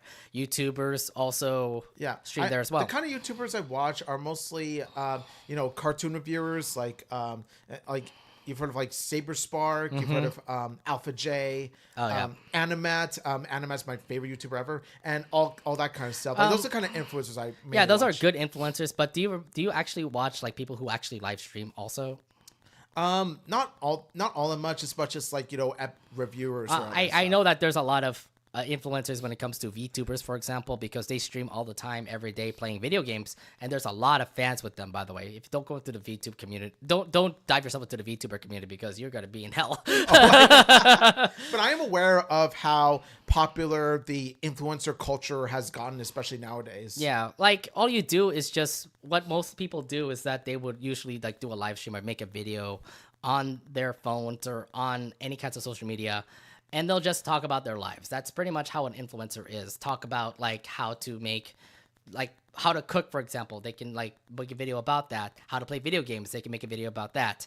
How life goes. Make competitions. Or those send kind of messages, videos. Or send important messages. Give advice. Yeah, those kind of things. If anything, there's a lot of ways to become an influencer, and people are taking advantage of it, and that's pretty much how our generation is. Yeah. Back then, when we grew up watching these old cartoons, we were kind of wondering, wait, were they influencers? Because back then, like the whole style of like the tropes when it comes to characters back in cartoons were more like the popular kid, the jock, the cheerleader, what would we say, cheerleader, the fashionista, the gossiper, those kind of folks that kind of look to be influencers, right? Oh yeah. When I look at them, the popular kids, nowadays when I look at them, I think to myself, they're going to be influencers in their adult ages, aren't they? Eventually they would, because like from the way I'm kind of seeing it, because they have so many people that follow them a lot, is the reason why they will become influencers in the future. But back then, they didn't have a cell phone. They didn't have internet. They didn't have Twitch or YouTube back then. Yeah, I think it could be like there could be multiple factors that could contribute to the popular kids being, grown up to be influencers in the future. One could be the self confidence that they have, that they maintain because of how many people love them in their school or work or whatever, because of popularity. Another factor is their wealth. Like they could come from a rich family or a popular family that is popular themselves or anything like that, and they could be popular based off of that factor because there could be like their peers could flaunt to them because of their wealth or something like that. Well, other peers also talk to other influencers as well. I mean, look at Ludwig. Like he's an influencer himself, and what he mostly does is talk to other influencers in his circle, and they play video games together. They all build together to become that influential party. You see Dog VA and Ludwig hang out all the time. So those two are definitely big influencers. For sure. Yeah. And then again, I have so many examples when it comes to influencers, but let's actually talk about the animation stuff. Let's talk about it in the animation side, because at the moment right now, if you've seen cartoons recently, there are so many examples of the influencer type. But let's actually look back in the days when we were growing up, when we were watching cartoons back in the days, and we kind of thought of ourselves, were they kind of influencer types? But I mean, they were influencers before influencers was even a thing. I know, but I'm just saying, like, if you look back in the days when those cartoons came out, you're looking at those certain type of characters. You're thinking maybe, oh, they have a lot of fans. Oh, they idolize them a lot. Oh, they give them so many gifts. It kind of feels that influencer type has happened to those characters back then. Yeah, it sort of feels like the beginning of the construction of the trope. Exactly, yes. But again, they didn't have it. They didn't have a cell phone. They didn't have internet. So what did they do? Just talk to those that are only close to their community, to say. And that's why when we are actually going to break this down, we want to actually look back at some of the characters that we think would become potential influencers. So let's actually start in the past, all the way back to the 90s right now, and actually talk about a certain character that me and Omid watched literally like in the late 90s, and we think she could be an influencer, and she actually was later on in the series. Her name is Rhonda from Hey Arnold. Okay, I want to say this first. She actually became an influencer. Yeah, apparently she did in the Jungle movie, and honestly, given by how prideful and how how much of a fashionista she is, like she takes pride in who she is and her family and her wealth, that she flaunts it off to others. It honestly didn't surprise me that she became an influencer in the Jungle movie. So it was quite interesting because like there are some Rhonda episodes that kind of like got me into saying like she is definitely the popular kid. There's that episode where she threw a party only for the sophisticated kids, not for everybody. Yeah. Which I was like, okay, this is definitely a Rhonda move, definitely a rich kid, snobby ass rich kid move.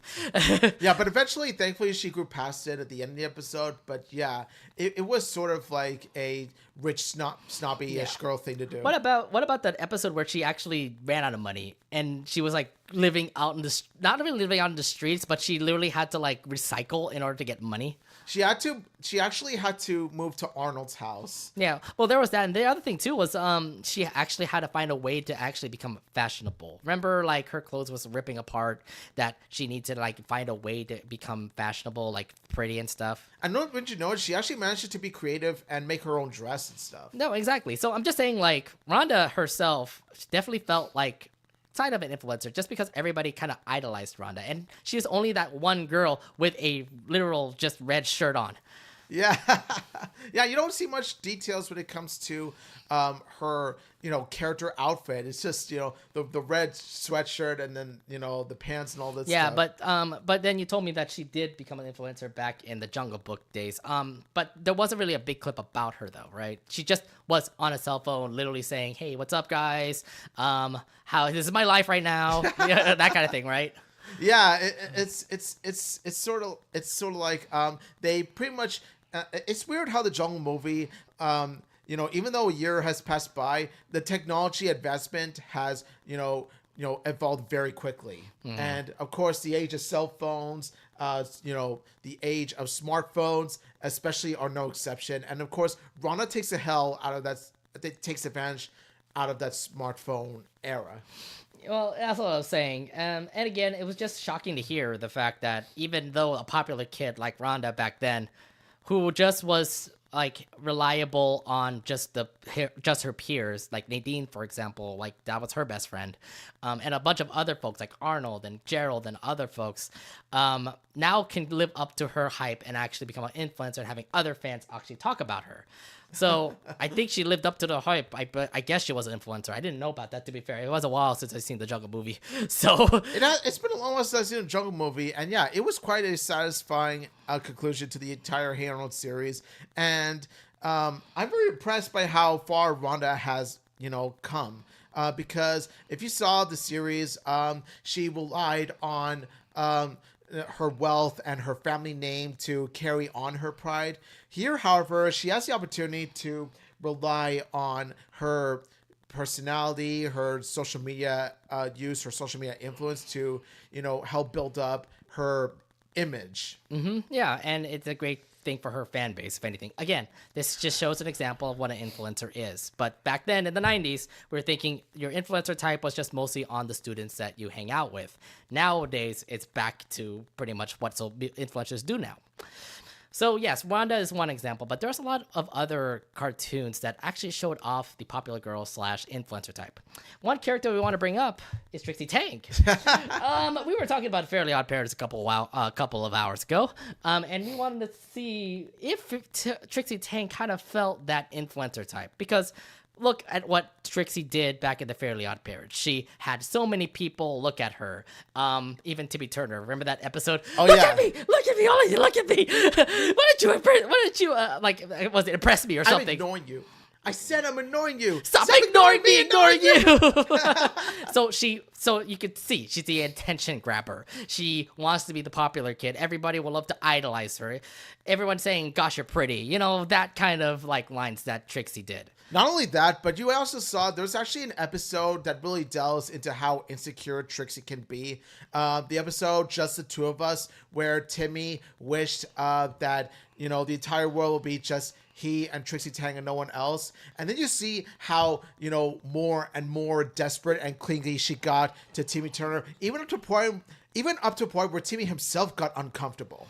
My thing about Trixie Tang is that, like, you can totally see that she has the influencer type in her. She was rich, she was pretty, everybody liked her, she had a lot of fans. Look, you had that one in that episode where you have so many guys literally just go up to her and say, "Gosh, you're pretty." I'm like, are you that kind of, like, girl? What? Apparently she is. Look at how much followers she's got. She even gets, like, a bunch of love from other folks, literally giving her chocolates, giving her flowers, like... She is, quote, the popular kid. And I don't see anything much about her. She was a stereotypical popular girl. But to be an influencer kind of has that sort of factor there. Because you had Trixie Tang had so many fans. She had so many people around Dimsdale idolizing her. Especially in Dimsdale Elementary. Like, that school absolutely loved Trixie Tang. Even the freaking, bus driver loves her, too. Yeah, she was up there as one of the popular kids alongside her friends, Tad, Chad, and Veronica. So my thing is that Trixie Tang definitely had that influencer look in there. But back then, in the 2000s, we were just thinking she's just a popular girl. And there's a bunch of that. I mean, look back at Paulina, for example, for Danny Phantom. There's a popular girl right there. Is she an influencer? I don't think so. She only cared more about the people in the school versus what Trixie Tang did in Dimsdale. Because it feels like everybody in Dimsdale loves Trixie. You could argue Paulina was the Trixie Tang of Danny Phantom, where the main character had a crush on a popular girl, and then he tries to get with a popular girl, but the popular girl doesn't like her back. You know what happened after that, right? Oh, yeah. Danny and Sam. Come on. Everyone loves Danny and Sam. I love Danny and Sam, too. Sam was the perfect soulmate. And then the other thing, too, Paulina pretty much just left Danny's life. Like, Danny doesn't even talk about Paulina anymore. Thankfully, yes, because Paulina didn't reciprocate the love to Danny back, so Danny went with the girl that legitimately loved her back. But Timmy still liked Trixie, and I think that happened throughout the rest of the show. Is that right? Yeah, Timmy loved Trixie, but Trixie didn't love him back. So what happened? But there's so many times that Trixie did like him back or something. I mean, there were a couple of times, but there was a time where Trixie actually liked Timmy because Timmy didn't have an emotion at all. Yeah. Remember that one? Yeah, it was either due to, wishful circumstances or because of her insecurity. It wasn't out of legit love, I don't think. All right, but let's get into focus here. Omi, do you think Trixie Tang did have that influencer type that happened back in the 2000s? Yeah, I feel like she did have that influencer type because, like you said, Trixie was popular in elementary school. So, of course, it was natural for everyone to want to be like her. And so you can argue that her being an influencer means influencing other people to want to be like them. Exactly. That's the thing about the influencer, that everyone wants to be like Trixie. Look at that. Look at, what's it, Veronica, who's Trixie's best friend. She wants to be like her. Yeah. Why can't I be you? Up to a point where I kid you not, in a creepy way, she has pictures of Trixie Tang all over Veronica's She even room. dressed up like Trixie, dude. She cosplayed as Trixie. It's just like, that's taking a little smidge too far. Either way, Trixie definitely feels like the influencer of the 2000s. Like, she is the main model of what an influencer was back then. Definitely up there as one of the prime examples, yeah. There are other characters that also came back around back then when nobody had a cell phone. Let's actually talk about another character called Bonnie Rockweiler. Okay, Omid, I don't know if you watched Kim Possible, have you? Not much, but I'm aware of her character and how she was a rival to Kim Possible. Yes. But So Bonnie Rockweiler is a rival to Kim Possible. She's always bossy and mean. She's like, something happened back in elementary where both of them are like rivaling each other, and it led up to high school. But the character trait that I want to bring up for Bonnie Rockweiler is the fact that she wants to be on top. She likes to be the number one person in school. And it may not be with grades. It may not be with, like, being... So I'm assuming maybe with grades, but maybe... Definitely with cheerleading. That's the reason why she wants to be the team cheerleader captain, not Kim Possible. Is she one of those that always says, "Oh, I'm going to be the top of the pyramid"? Yes, pyramid. that was actually an episode. There was that. Bonnie also was the popular kid as well. I would say not as popular because Kim Possible definitely was saving the world. She's the most popular girl in the world when Kim Possible started. Bonnie Rockweiler was more of like wants to be the popular kid in Middleton, the high school that Kim and Ron were in. If anything, it does showcase the fact that Bonnie wants to become that popular kid. And it showed off the fact that maybe I don't know if she was actually rich. She actually did have some caring parents here and there. Her mom was actually pretty cool, not like Bonnie, who was like a jerk. Yeah, I don't know where she got that mean gene from, like those genetics. It's like... I don't know. Maybe it's just, like I said, back then when they were rivals. So there could be that unfortunate thing.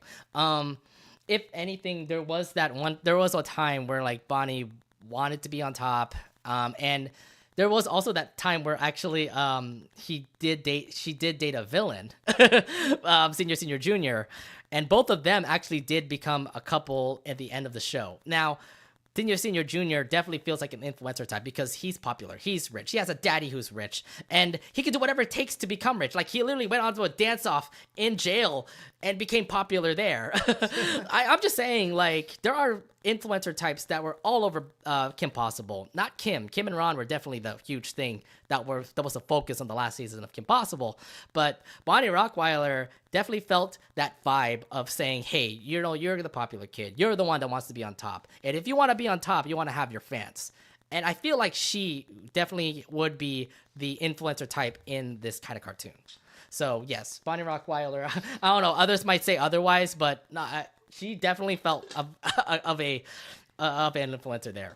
Yeah, I from the way you described it and the way I'm looking at her, I'm thinking to myself, yeah, she definitely looks to be that type. Mm-hmm. Yeah, I know you don't watch Kim Possible, but bro, please watch it. Please watch it, everybody, whoever doesn't watch Kim Possible. It's on Disney Plus, guys. Everything's on Disney Plus there. I mean, I would, but my huge backlog is sort of like hold me back. But oh my yeah, gosh. I'll definitely get to it. I'll get to it. Okay. Well, let's actually talk about another character that was around. Actually, let me see. Do we have other characters that we actually want to bring up? Oh yeah, Pacific and Northwest. Now, there we go. Let's go. Let's actually go to Gravity Falls this time, and let's actually talk about Pacific and Northwest because, okay, she doesn't have a cell phone. She doesn't have social media to pretty much stream herself and have a lot of fans, but she had that influencer type where all of Gravity Falls know her name. Yeah, and it's due to the fact of how she comes from a rich family who descended from the quote unquote founder, not really founder, more like a fraud, but regardless. So her name is Pacifica Northwest, and the Northwest are rich and powerful family, Gravity Falls, and she pretty much she gets popular because of the last name. Because of Northwest, and yes, I know that he was the founder, but look back at that episode where he was not. They were not. He the founder. actually was not the founder. Yeah, exactly. And Dipper shoved it to her face. Also, he's like, "Your whole Nathaniel Northwest wasn't the founder. Your whole family's a sham. Deal with it." Yeah, I love that. By the way, I love that moment. Good one. Okay, but yes, I mean, Pacifica Northwest definitely had that influencer type. If you know her back when you were watching Gravity Falls, there were so many fans that loved her. Everybody idolized her. Even Mabel idolized her, if you remember those past episodes. Yeah, back in season 1, but it was a temporary sort of idolizing. Yes, but look back then. When Pacifica first started to come in, you get to see her with the popular girls. I mean, other girls were following her as well.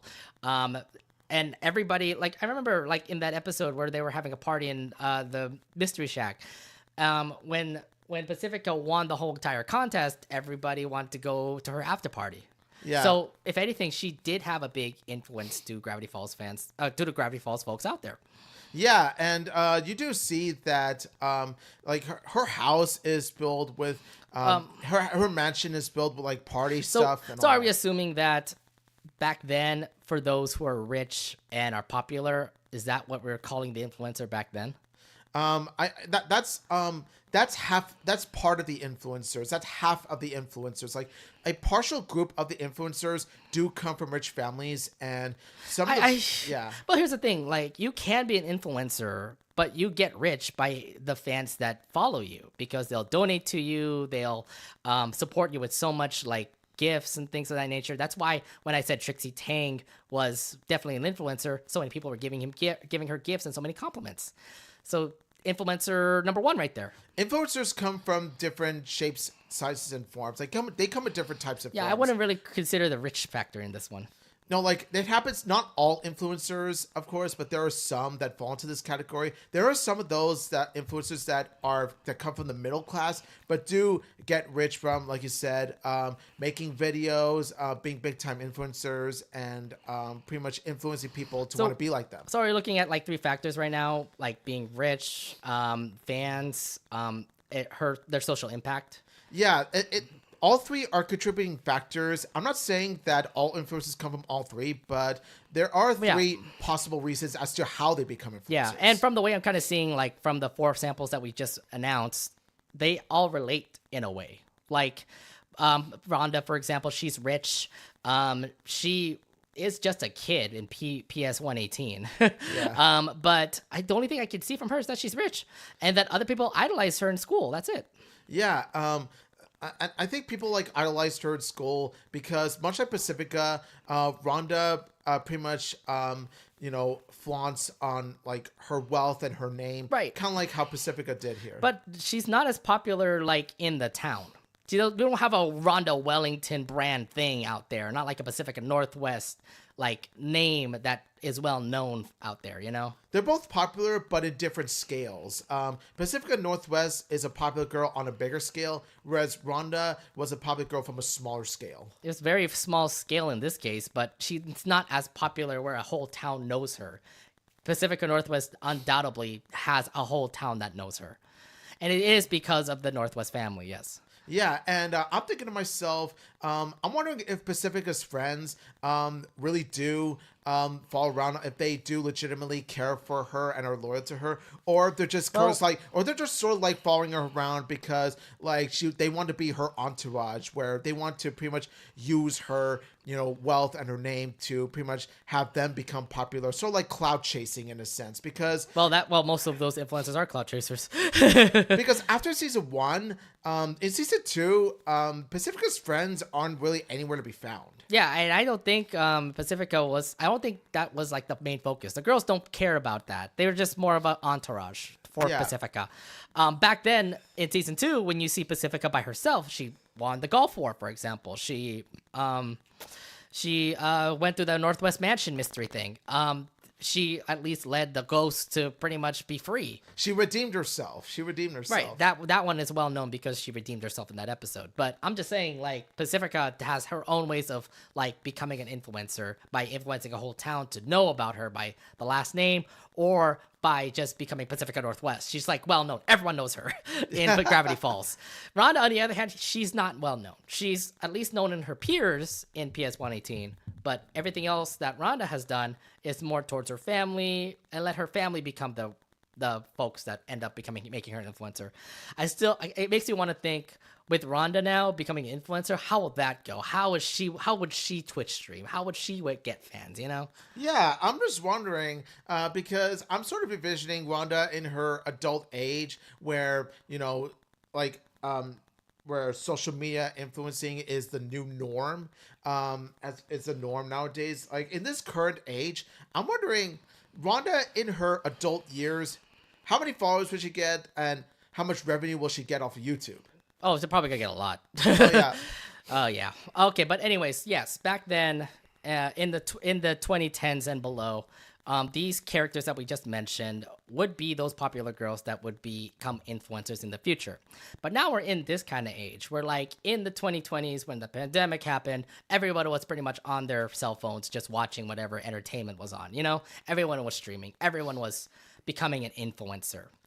Right? Yeah, I would say that the pandemic definitely boosted up and elevated social media culture. And I think this was the cause of where everybody started to become an influencer now. And this is where we actually start to see the trope in cartoons. And now let's actually talk about the recent characters that have become quote unquote influencers in the show. And let's start off with someone that's actually well known. Andrea Davenport. Yes, now, all the Fandrias, come listen to what we have to say. So you already are a Fandria, the fact that you know Andrea Davenport. Fandria. Okay, right off the bat, you already know that Andrea has a lot of fans. Like, she is well known to be on a cell phone, literally just streaming about her life, talking about what is going on, being in like live interviews like this, just being what an influencer is. Yeah, so pretty much all the go-to, like she is the textbook definition of a social media influencer just by the fact of how she always live streams. She always gets so many likes and all that kind of stuff. There are times when she even uses her, social media influence and live streaming for good things. Like, for example, helping Molly out with her housing situation. There was that, but then remember the first season, she was mostly on about social media, talking, literally in a Geo Club, literally just being on the stream saying, hey, what about rocks? What? I think it's just like 24/7. All of them are just going to be on a phone, literally just talking about their lives.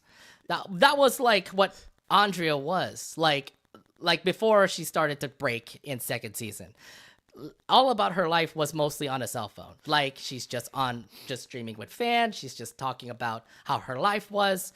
And that was the definition of what an influencer was. Could be a bad influencer, but it's in that area. Yeah, season 2 was her turnaround for a character, especially in episodes like where she helps Andrea helps Libby with her period.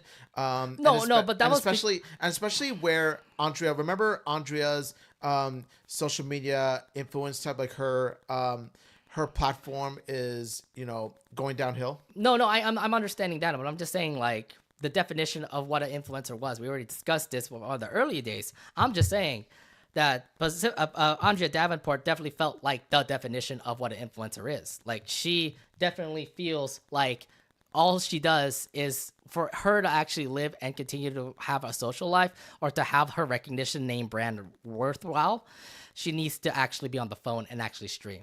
Yeah, and that's why we see her so glued to her cell phone so much, is because she's focused on keeping her brand name alive. Yeah, but you know how the effort is when it comes to doing that. Yes, it does take a toll on your life. That's what happened in the second season where her followers did fall down the drain. Yeah, that's when her brand name was sort of dying, and so she along with Molly's help, she aimed to rebrand herself. Yeah, well, the Davenport brand itself was also falling down. The fact that, remember, the store was closing. Now Davenport's is like not existent anymore. So what can Andrea do? Get out of social media, which is what she did. Yeah, and then And I remember it's hard for her to do. I remember at one point Molly even suggested maybe you should just like get off of social media for a while, and then Andre gives her a look like, yeah, I remember that. yes, that look with the huge angry eyes, the red, it's just I'm just saying though, like Andrea Davenport, from the way I'm seeing it, she definitely was the definition of what an influencer is. From the first impressions, literally, when you first see her, literally on her cell phone, talking to her fans, talking about her life and her fans, that was definitely an influencer, and she keeps on doing that even if she actually like let go of the phone. She literally just take a selfie with her. It's an interesting character trope about Andrea, but if anything, she does hit all factors. She's rich, that's one thing. She has a fan base, a lot of fan bases from what I'm seeing in her social media style. Does the town know her? Yes, because the Davenports. Yes, the Davenports is well known in Mid Brighton. So she does hit all three factors when it comes to being an influencer. Yeah, and so what you see here is Andrea Davenport being like possibly the most prime example of the social media influencer trope in animation. I think this is the number one go-to above anything else. But as we know that there are more influencers that also came up from animation. One other character that we can bring up here is Christine Sanchez. She's from Haley's on It. And I do want to give a whole point about Christine, because Christine started off as an influencer. This is literally from the first episode. You get to see her just be on her cell phone talking to her fans, saying like, Christine the Hat Queen, I'm wearing my hat today. This is me wearing a scarf. It's so beautiful, right? Having her fans like and react. You can see the reactions literally right on the screen too, okay? Yeah, you can tell that she's got a lot of fans. Now, after that episode, we don't see her much as an influencer. So after that episode, we mostly see her, like, for example, be with cell phones. She doesn't live without cell phones. and then we also realize she has like 5 or 6 cell phones. So I know that her social media thing is become huge. There was this one joke where they were in the escape room, Christine, Haley, Scott, and they were in the escape room, and then this employee from this escape room was like, cell phones please, and then she had to hand him a bunch of cell phones. Then she's into social media with the fact that she has so much cell phones. Yeah. And so she was like, pretty much dying in the escape room. It was like, I can't live without my precious babies. She's literally like, the way for her to actually solve that puzzle, she had to literally read through text.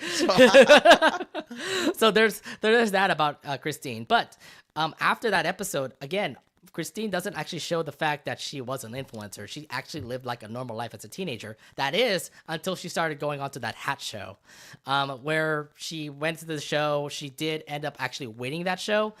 But then after that, she did end up actually going to a dip where, like, for example, she is like last week's news to say, and she became washed up. Oh man, that's such like she became irrelevant. Yeah, like, she became irrelevant. If anything, Christine, on the other hand, kind of needed that. I feel like, because like all the popularity was getting to her. The cameras were on her. Her follower count is what she lived with, and that if that actually does fall. Like, it's like saying your life is ruined now. I think, like, Christine is one of the best examples of how to do a social media influencer, how to incorporate social media influencer trope in your story, because it goes to show that the popularity and fame doesn't last forever. There is a time where it is going to fade, and Christine got her reality check because of her popularity and her social media influence image fading. And so ever since then, she lived a normal life, and she's come to grasp that living a normal life without having to be a social media influencer can be nice as well. Indeed. And we get to see that after the episode where she actually starts to dip. But if anything, again, this is a great example of what Christine was. She is an influencer by having a lot of fans follow her, like her stuff and everything. And she even has a recognizable name, Christine the Hat Queen. Yeah, and it shows the most realistic way of telling your story about a social media influencer. Mm-hmm. And if anything, again, a social media break is what they needed. And this is what Andrea and Christine both had, because both of them were dipping in the numbers and they're like getting their lives ruined. If anything, their way to actually come back is to get a re-image tool of themselves. We get to see Andrea without a social media life. She's just on her cell phone most of the time. Christina, on the other hand, she's actually living really well without a cell phone or social media. So if anything, they're living better lives now without the influencers type. But we do have to recognize the fact that they were influencers, that they were relying on the internet and many fans to make them live. Yeah, I mean, they may have gone different paths in terms of their resolutions to their character arcs, but at the end of the day, they both went paths that felt right to them, and their journeys helped them learn that you don't need to be a social media influencer and be focused on the internet all the time. Indeed, yes. But there are a lot of other influencers that we also want to bring up. Let's actually talk about one that's in the Marvel universe called Casey Calderon. Casey! Now, I do want to actually talk about Casey because Casey started off not an influencer. She literally was like on the phone, literally just talking about, for example, some sort of food. Is it great or not? Blah, blah, blah. That's how she started off, like from the way that we saw her character. Like she's on her phone, she's talking about life, etc. But if you could see from the reactions she had before, there wasn't much like. So she was a starting up influencer. Like she wants to be an influencer. She wants to have a lot of fans talk about her. And if you know from the first episode, she was just a loner with Lunella back then. Remember? Yeah, she was. That's why they bonded so well. That's why they clicked, is because they didn't have anyone else to talk to other than each other. So that's why they had each other. That's why they bond very well. Mm-hmm. But what I think about Casey Calderon is that when the way that her influencer thing came up is because of Moon Girl. She started to get popular because she started to get the popularity of Moon Girl up and rising, and I think there was like some sort of bond where like Moon Girl and Casey were like blending together, and both of them worked together. That made Casey's like social media life go up way high. And unlike the case with Pacifica and her friends, you never got the feeling that Casey never leached off of Moon Girl's popularity, no. Nor has Moon Girl ever leached off of Casey's popularity either. In a way, their friendship and their influence and popularity help benefit each other. If anything, Casey's relying on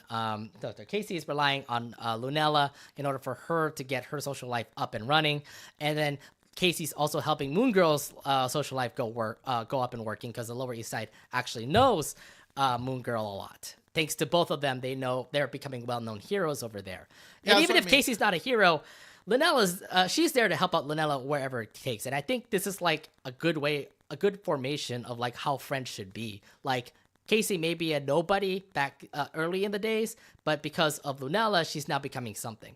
And because, and if it weren't for Casey, Moon Girl wouldn't have like the supportive backup friend other than Devil Dinosaur. Like Lunella as Moon Girl needed someone who was a best friend, someone she could rely on to keep her superhero identity hidden. So that's what helped benefited Lunella. Mm-hmm. So their friendship benefited each other. Although there was that one episode, like what you're seeing right now, where there was so much social media likes because Casey did invite a social media influencer to that bat mitzvah that she was celebrating.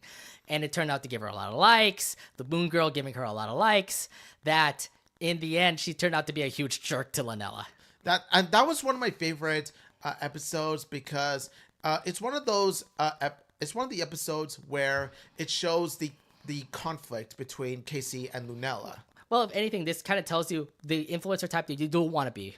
There's influencer that you don't want to be, where you actually become an influencer yourself, getting so much likes and follows that you're actually relying on your friends to give you those likes and follows. Yeah, and I think that's what I liked about this character arc of Casey's is that it shows how being a social media influencer, it shows the dangers of being a social media influencer when it comes to risking friendships, because it definitely showed up a lot in this episode where like Lunella was so conflicted with Casey with the social media stuff, liking things here and there, that Lunella threw a fit to Casey to pretty much say, hey, get me out of this. I want to celebrate your bat mitzvah without Moon Girl. I want to be Lunella. Yeah, and Casey would have none of that because she wanted Lunella to be Moon Girl all the time for her image, for her bat mitzvah. Yeah, so and this is the wrong way to do it. It's and the wrong way Casey to do it. definitely showed it off in that episode. Where it shows the dangers and consequences of putting your social media influence life over your friendship, over your close ones, and the episode does a really good job of showing it. That's why it's one of my favorite Moon Girl episodes. So if anything, Casey again, thankfully in that episode she does realize the fact that that social media life that she's been having with all the likes and all the people that she's been following, actually impacted their friendship. That's why she had to cut ties, especially even taking care of that villain that was the social media influencer, actually. Thank you, Anakana, by the way. Yes. And yeah, I mean, if anything, Casey, I feel like, is the definition of what a social media influencer should be. It can't be all about the internet. It can't be all about you being an image in front of people on your cell phone. Make sure that you actually are with your friends. Who are your best friends? Make sure you also care for them too. And that's what Casey's done with Lunella. She may have been doing a lot of videos, showcasing videos of Lunella, literally just going all over the Lower East Side, rescuing things over in New York City. But in the end, they're still friends in the end, and they work together and have a great bond together. Yeah, Casey is the most wholesome social media influencer I know, because she does a good job of balancing her social media influence life with her friendship and everything. Mm-hmm. Yeah, so that's what I can say about Casey. If anything, she kind of is a positive side towards the influencer type. I do want to go quickly to one character. You haven't watched Kif, have you? Okay, so let's actually talk about... I do plan to. Let's talk about a little bit about, Terry Buns. She's actually Barry's sister, and Terry Buns, even though she has that influencer life, literally just doing things in her cameras, showing off to her fans that she can do all these stunts here and there, and she has that green screen where she can do her own, edits here and there, she actually does live a regular life herself. She has a job, she hangs out with high school kids.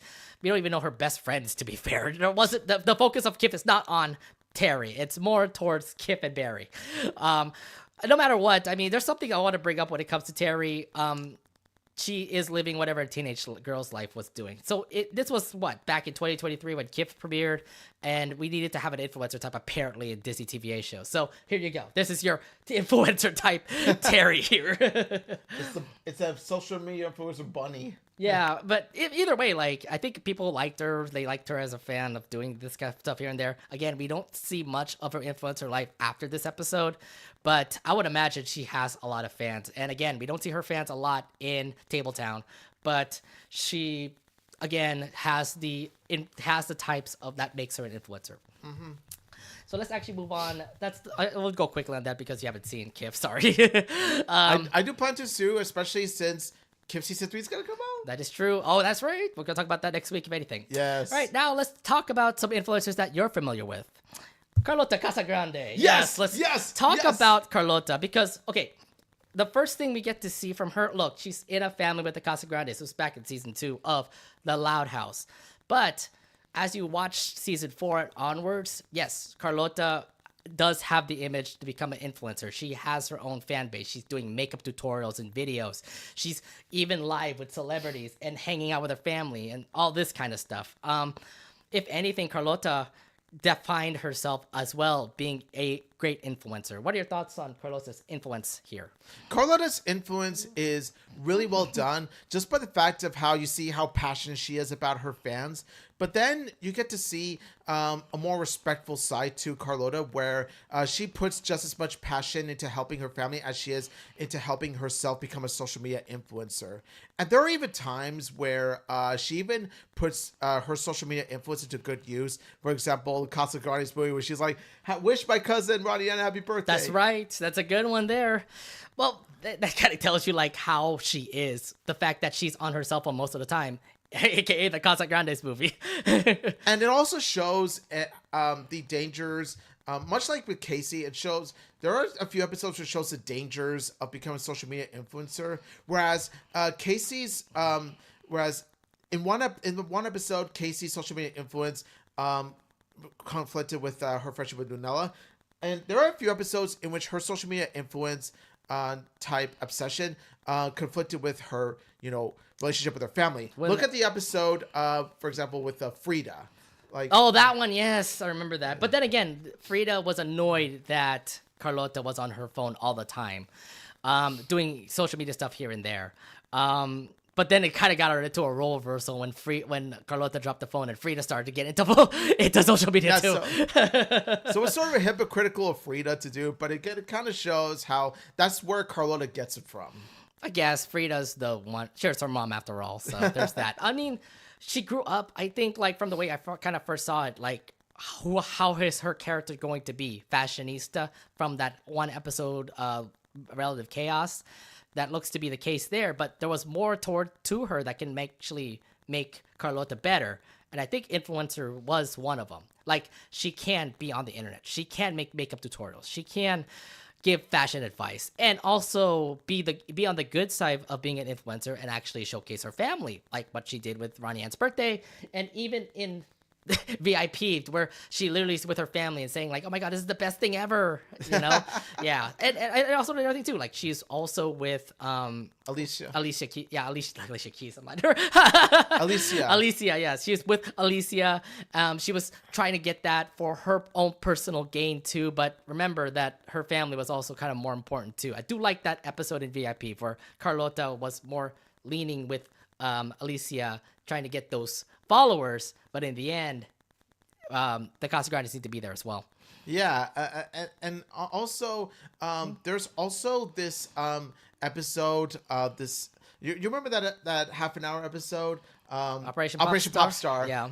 Operation Popstar was where it heavily enhanced the relationship, the friendship between Carlota and Alicia. Yeah, you get to see Carlota be legitimately best friends with a big time pop star. Mm-hmm. And at first she wants to use it to her advantage. For her to become popular and to also gain clout. Yeah. But then she learns not to use Alicia for clout because it damages the friendship, and also Alicia wants to be more than just a pop star. She wants to be her own regular person, which she was in like half the episode. And so Carlota, in the end, chooses her friendship over her desire for clout to further build her social media influencer image. And that was a good lesson for Carlota. It's definitely, I think, possibly the best Carlota episode. It definitely was like one of the best Carlota episodes with Operation Popstar. Yeah. I also do want to give a shout out to BIP. I mean, it does showcase again her social media intakes there. Maybe Trend Game was also another thing too, because she was getting off of trends to do this and that and help Ronnie Ann out with whatever trends was going on too. No matter what, her life was really on social media, and we don't see that much. We don't see it as much in the Casagrandes. There was even that episode where they were celebrating Par's birthday, for example, and she needed to be in the party to get the much followers and compare it to her rival. I mean, there was so many like things that social media influencers do, and Carlota just showcased it all in the series. Okay, I remember that episode. It was when Carlota and Bobby were at odds with each other. Yeah. Bobby wanted to wear the kigurumi. Yeah, that's what I'm saying. There were so many episodes like Carlota becoming an influencer, and I'm like, okay, we get it. You are a huge influencer. And I feel like it's leaning towards the good side of the influencer type. You care for your family. You care about people that you're being influenced with. You're getting the likes and follows. You care more about your fans too, doing all of these like tutorial videos and stuff like that, being live. And even if like things get silly where like your brothers start to like prank on you, you still have a happy face. You still try to get through it all. And again, Carlota just feels like the right influencer type to pretty much follow, you know? Yeah, she's definitely one of the better social media influencer type characters in animation for sure, for all the reasons we just mentioned. Mm-hmm. Now, there's another character that was also in the Loud House universe that doesn't showcase influencer type, but kind of feels that way. Lenny Loud. Yes! Totes ready for this. Let's go. Okay, so I don't see her as influencer. I don't know about it, but there was that mention in How Double Dare You or something, where she said that she wanted to make her own brand, and that's why she wasn't Double Dare, in order for her to highlight her brand a whole lot more and become an influencer. And apparently that's how she's got to grow up as. But we don't see it as much after that episode. Like, she's still working in a writing groups. She's hanging out with, Miguel and Fiel. Miguel and Fiel. Yeah, god damn it. Making me lose my mind there. But no, where's the social media influence that Lenny is having? I think that I think that while we don't see the social media influencer Lenny yet, I feel that it's sort of the character arc that they're going to build up as the series progresses further.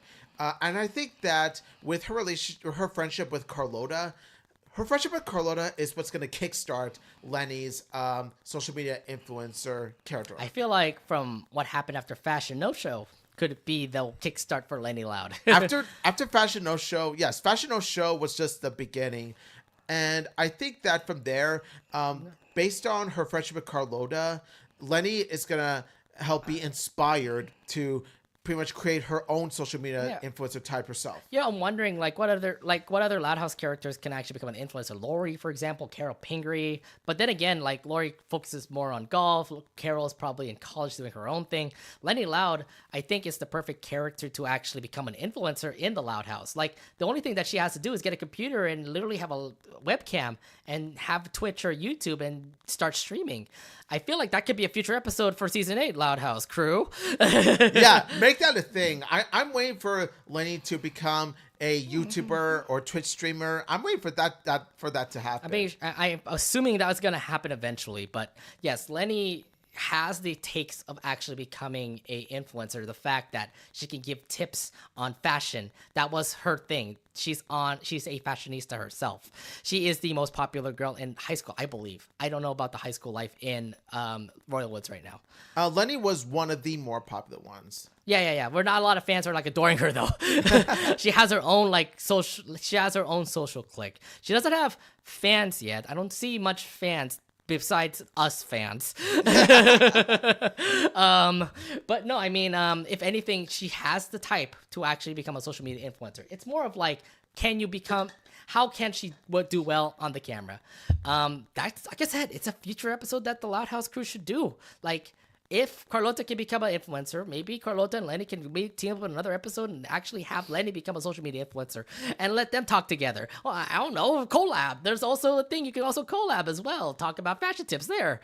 Or actually another story episode that you could do with Lenny focusing on her social media influencer image is if you have Lenny try to be a live streamer or YouTuber, and then the other Louds try to create their own, social media influence images, but then they all learn that no one can pull off other than Lenny. Make that episode. Yeah, there's that too. I also do want to say this too. I think there are some times where like, what was it? The Action News crew was live streaming or stuff, and they have a lot of fans talking and liking and stuff here and there. Lincoln is the closest thing besides Lenny you can have to being a social media influencer and a Loud fan because of that. But I do have to say, Lenny definitely is built to become a YouTuber, social media influencer, if anything. So when will that episode happen? I can't wait to see. But she is perfect to become a influencer, any type, in the future when it comes to Loud House episodes. Yeah, I would imagine her having her own makeup tutorials. I would imagine that she would have these live streams that feature her and Tanya, for example. Well, Tanya still exists, by the way, so there's that. Tanya's an adorable mannequin. Yeah, but if anything, again, the future is bright for Lenny. I do want to see if the influencer type will happen for Lenny Loud. Totes. All right, and then last but not least, let's actually talk about another show that actually showcased influencers, but didn't really show off a lot. But we kind of want to give them a little bit of a highlight before the episode ends here tonight. Do you remember this guy? Do you remember this guy from Big City Greens? It's your boy! It's your boy! This one influencer tuber that was on Big City Greens, and he was, quote, the bad influencer, as the title said. Yeah, It's Your Boy was definitely one of the prime examples of how not to be a YouTuber or social media influencer or live streamer or anything like that, because he let the popularity get to his head up to a point where he turned out to be inconsiderate. Yeah, and he just cared more about people getting money, and I'm like, God damn it, this kid. And he was also selling a lot of his merch for like hella money, and then a lot of rich kids were even buying it too, even influencing Remy Remington to even spend $1 million to go on his yacht. Oh gosh. So this is how influencers should not go through, and this is kind of like one thing we want to showcase for it comes to influencers in cartoons, that there are also bad influencers, just like Ichiboy, where he literally was just using his fans to just get more richer, to say. Not only that, but he also came off as one-dimensional as well. Well, he's supposed to be a jerk. Like, I don't know if you've seen like influencers who are jerks, but there are influencers that are jerks. Logan Paul. Oh, fuck that guy. Why would you mention his name here in this podcast? I brought up an example. There you go. Yeah, okay, fine. There's that guy. But then who knows when his fall is going to happen? I mean, we did see Ichiboy's fall happen in a couple episodes later that season. But no, I mean, if anything, Ichiboy definitely showcased what a bad influencer should be. Do you really want to buy a jacket for $125 or $500? Yeah. Yeah, I don't think anyone would be, unless they're stupidly rich and they want to burn their money, have their money burned somewhere. I don't think anyone would be willing to buy triple digits for a jacket. So first off, he's rich because all of his fans are giving him money for his merch, donations, etc. But remember, there's another kid also in Big City that is also rich too, that he also himself tried to become a influencer. Remy Remington. Yes. Okay. I remember that episode. Okay. I don't know what Remy's like life was doing, but he did 2 episodes of trying to becoming an influencer. First off, following an influencer, and now becoming an influencer. What is this kid doing? I think that Remy wants to become a social media influencer, but in the first episode, he does come to learn to be considerate of his family and friends when becoming a social media influencer. Otherwise, he'll end up being like a shit boy. So the first episode was a really good lesson for Remy to learn before becoming a social media influencer himself, because you got to have the humbleness, you got to have the support, you got to have the love for your friends and family in order to become a legit social media influencer. But here's the thing about him becoming an influencer. He did have a lot of fans, but what did he do to get those fans? He heard cricket. Yeah, he heard cricket, and I think that Remy does come to learn that hurting your friends isn't worth becoming a social media influencer.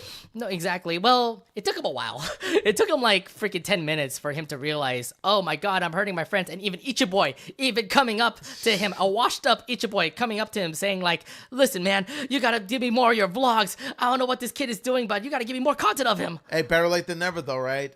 Better late than never trying to learn a lesson. Well, he learned his lesson then, but I'm just saying, like, for Remy Remington, his popularity seemed to go up, that he was following the footsteps of Ichiboy back then. Yes, thank you, Ding Dong, for actually giving Remy Remington some life of being in social media, to say. It did take him a while to realize, yes, the amount of fame isn't what you're supposed to do to harm your friends, to say. This actually made a good life for Remy to actually like sacrifice himself to do all those pranks that he was going to film instead of having Cricket do that. Yeah, I totally agree, and it's definitely a good character arc for Remy. Indeed, yes. And at the moment right now, we haven't seen Remy become an influencer anytime soon. He became a farm guy in those episodes, yes. Yeah, honestly, I'm going to say this. Yeah. I think that it was definitely best for Remy's character to... honestly, him moving with the Greens to like the country, the farm for like season 3 definitely was good for his character, just based on the fact of how he had to learn the ropes and he had to learn the ways of, you know, the country way, you know. Just remember the fact that Remy Remington used to be an influencer, and he got so many people on Ding Dong that he actually would hurt his friends to do that. So, yeah, there's that. There is that. Okay, last but not least, I do want to talk about a certain group that was also on Big City Greens that are absolutely looking to be influencers, the Caitlins. Glorious BFF! Glorious friends! Okay. Now, the Caitlins don't have much focus. Yes, they are glorious BFFs, and they did premiere in season 2 when they were out in the club with Gloria. But we're in season 4. Gloria is still hanging out with the Caitlins, and as we continue to hang out more with the Caitlins, they don't know what to do. Most of their life has been on social media. Yeah, it shows how they aren't exactly in touch with reality. No, they're not. I mean, what they do is that they, how do we say this? They care more about like their love life. They literally go on Tinder to swipe left and right. They care more about their image. So, for example, I remember there was like a scene where they were like, "Oh my god, I look so ugly in this picture. Take it again." Yeah, I remember one Caitlyn was crying because I didn't get any likes on my dating app in 3 minutes. It's just so, like, really? Do you? I would expect those folks to be influencers to say, not really influencers, but more like, oh my god, these are girls that just are on their phones all the time. They're on their phones all the time, and I feel like them being on the phones all the time they could turn their cell phone addiction around and put it to their benefit by being social media influencers and using their creative tutorial skills like makeup and dresses to really help boost their image and to even make money. Right, and that's what influencers do. Like, they would go on and possibly like, hang out with other folks that are as popular as them, and they'll also like get money or get some revenue out of that.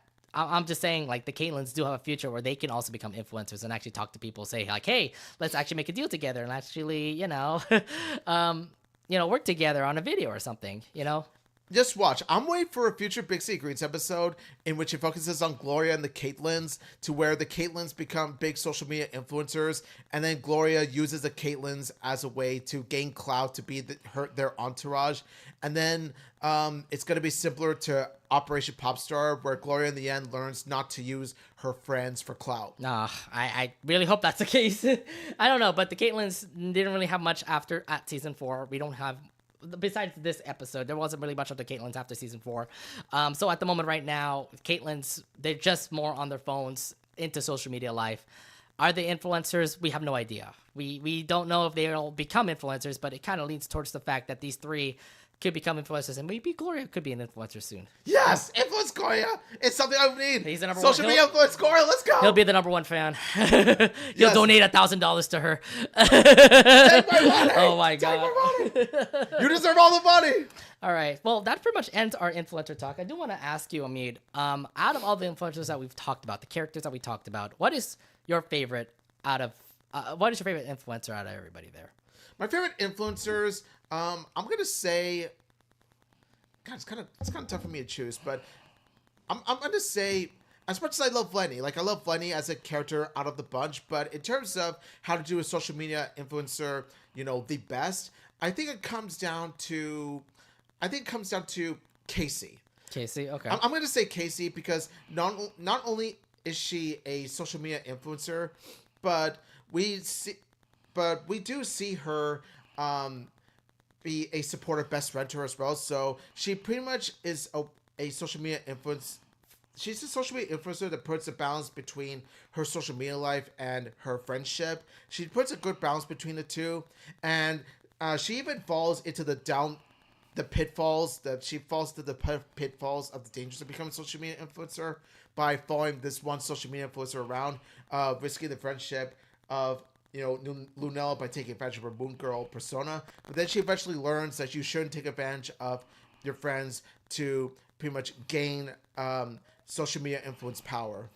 Do you think Casey is the definition of an influencer? I think of a good influencer. I think she's the best definition of the influencer, just because of how character writing wise.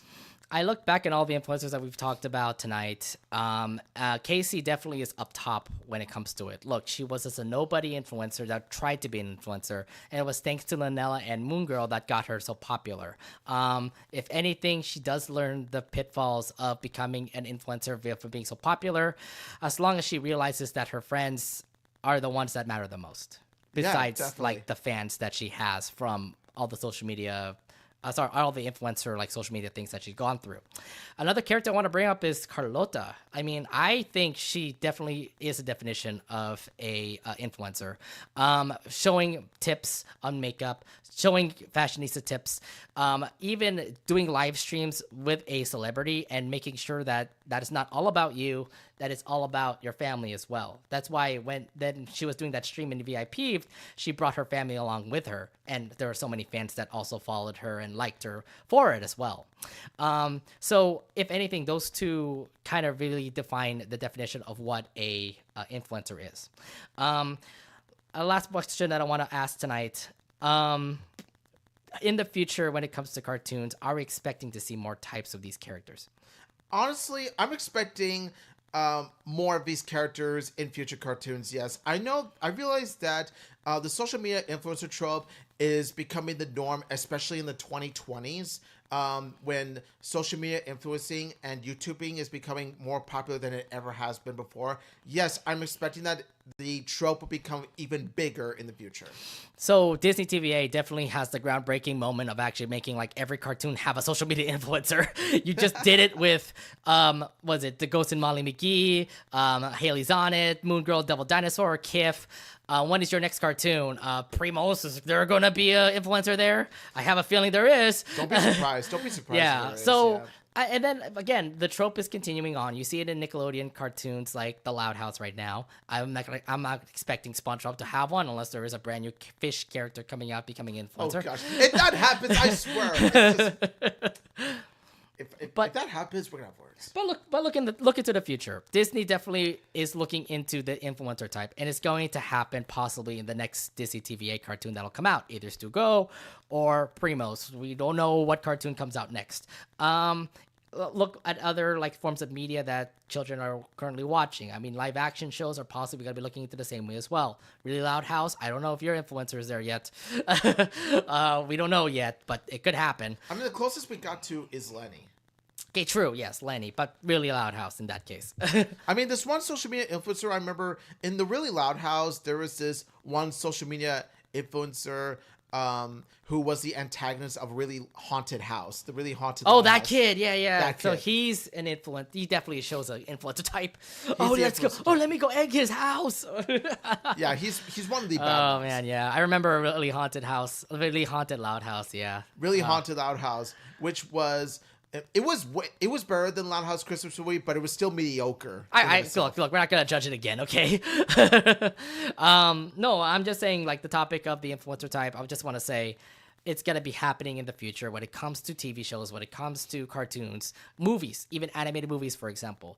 Be aware of the influencer type. You might be annoyed by it here and there, but just know the fact that this is the trope that is happening in cartoons recently. You may like them, you may hate them, but to be honest, you gotta deal with them. Yeah, it's one of those things you just have to get used to. There'll be good examples and bad examples alike. That's the thing with every trope, is that every trope has its good examples and its bad examples. Social media influencer is no exception. Indeed. Yeah. Well, I hope you guys liked our 60-minute talk when it comes to influencers, but I feel like this is something that we want to bring up because it's everywhere right now in your cartoons. It's everywhere right now. Yes. Not only that, but I bet you anything that there are also even some in movies, live action shows, and anime and all that kind of stuff. So cartoons aren't really the only type of media to have that kind of trope. It may be, as of right now, one of the most, if not the most prime example of it, but it's not the only type of media to have cartoon social media influencers. Right. If anything, again, that the influencer's just gonna be out there, guys. All right. Well, that's pretty much it for our episode tonight. It is a long one, but we're glad to be back here doing episodes of the Anination podcast. So thank you guys for watching. Make sure you follow us on our social media sites on Twitter, X, and on Instagram as well. And also make sure, if you're a new YouTuber that is currently watching us right now, go ahead and hit the subscribe button and hit the bell button so you'll be notified when we come on next. We have new episodes every Wednesday, so come back here Wednesday, 11 p.m. Eastern, 8 p.m. Pacific time. And we're going to be here to do a new episode of the Anination podcast. Yeah, so we just want to say thank you all so much for watching. Thank you all so much for listening. And we'll see you guys in the next one. Catch y'all later. Bye, everybody. Peace.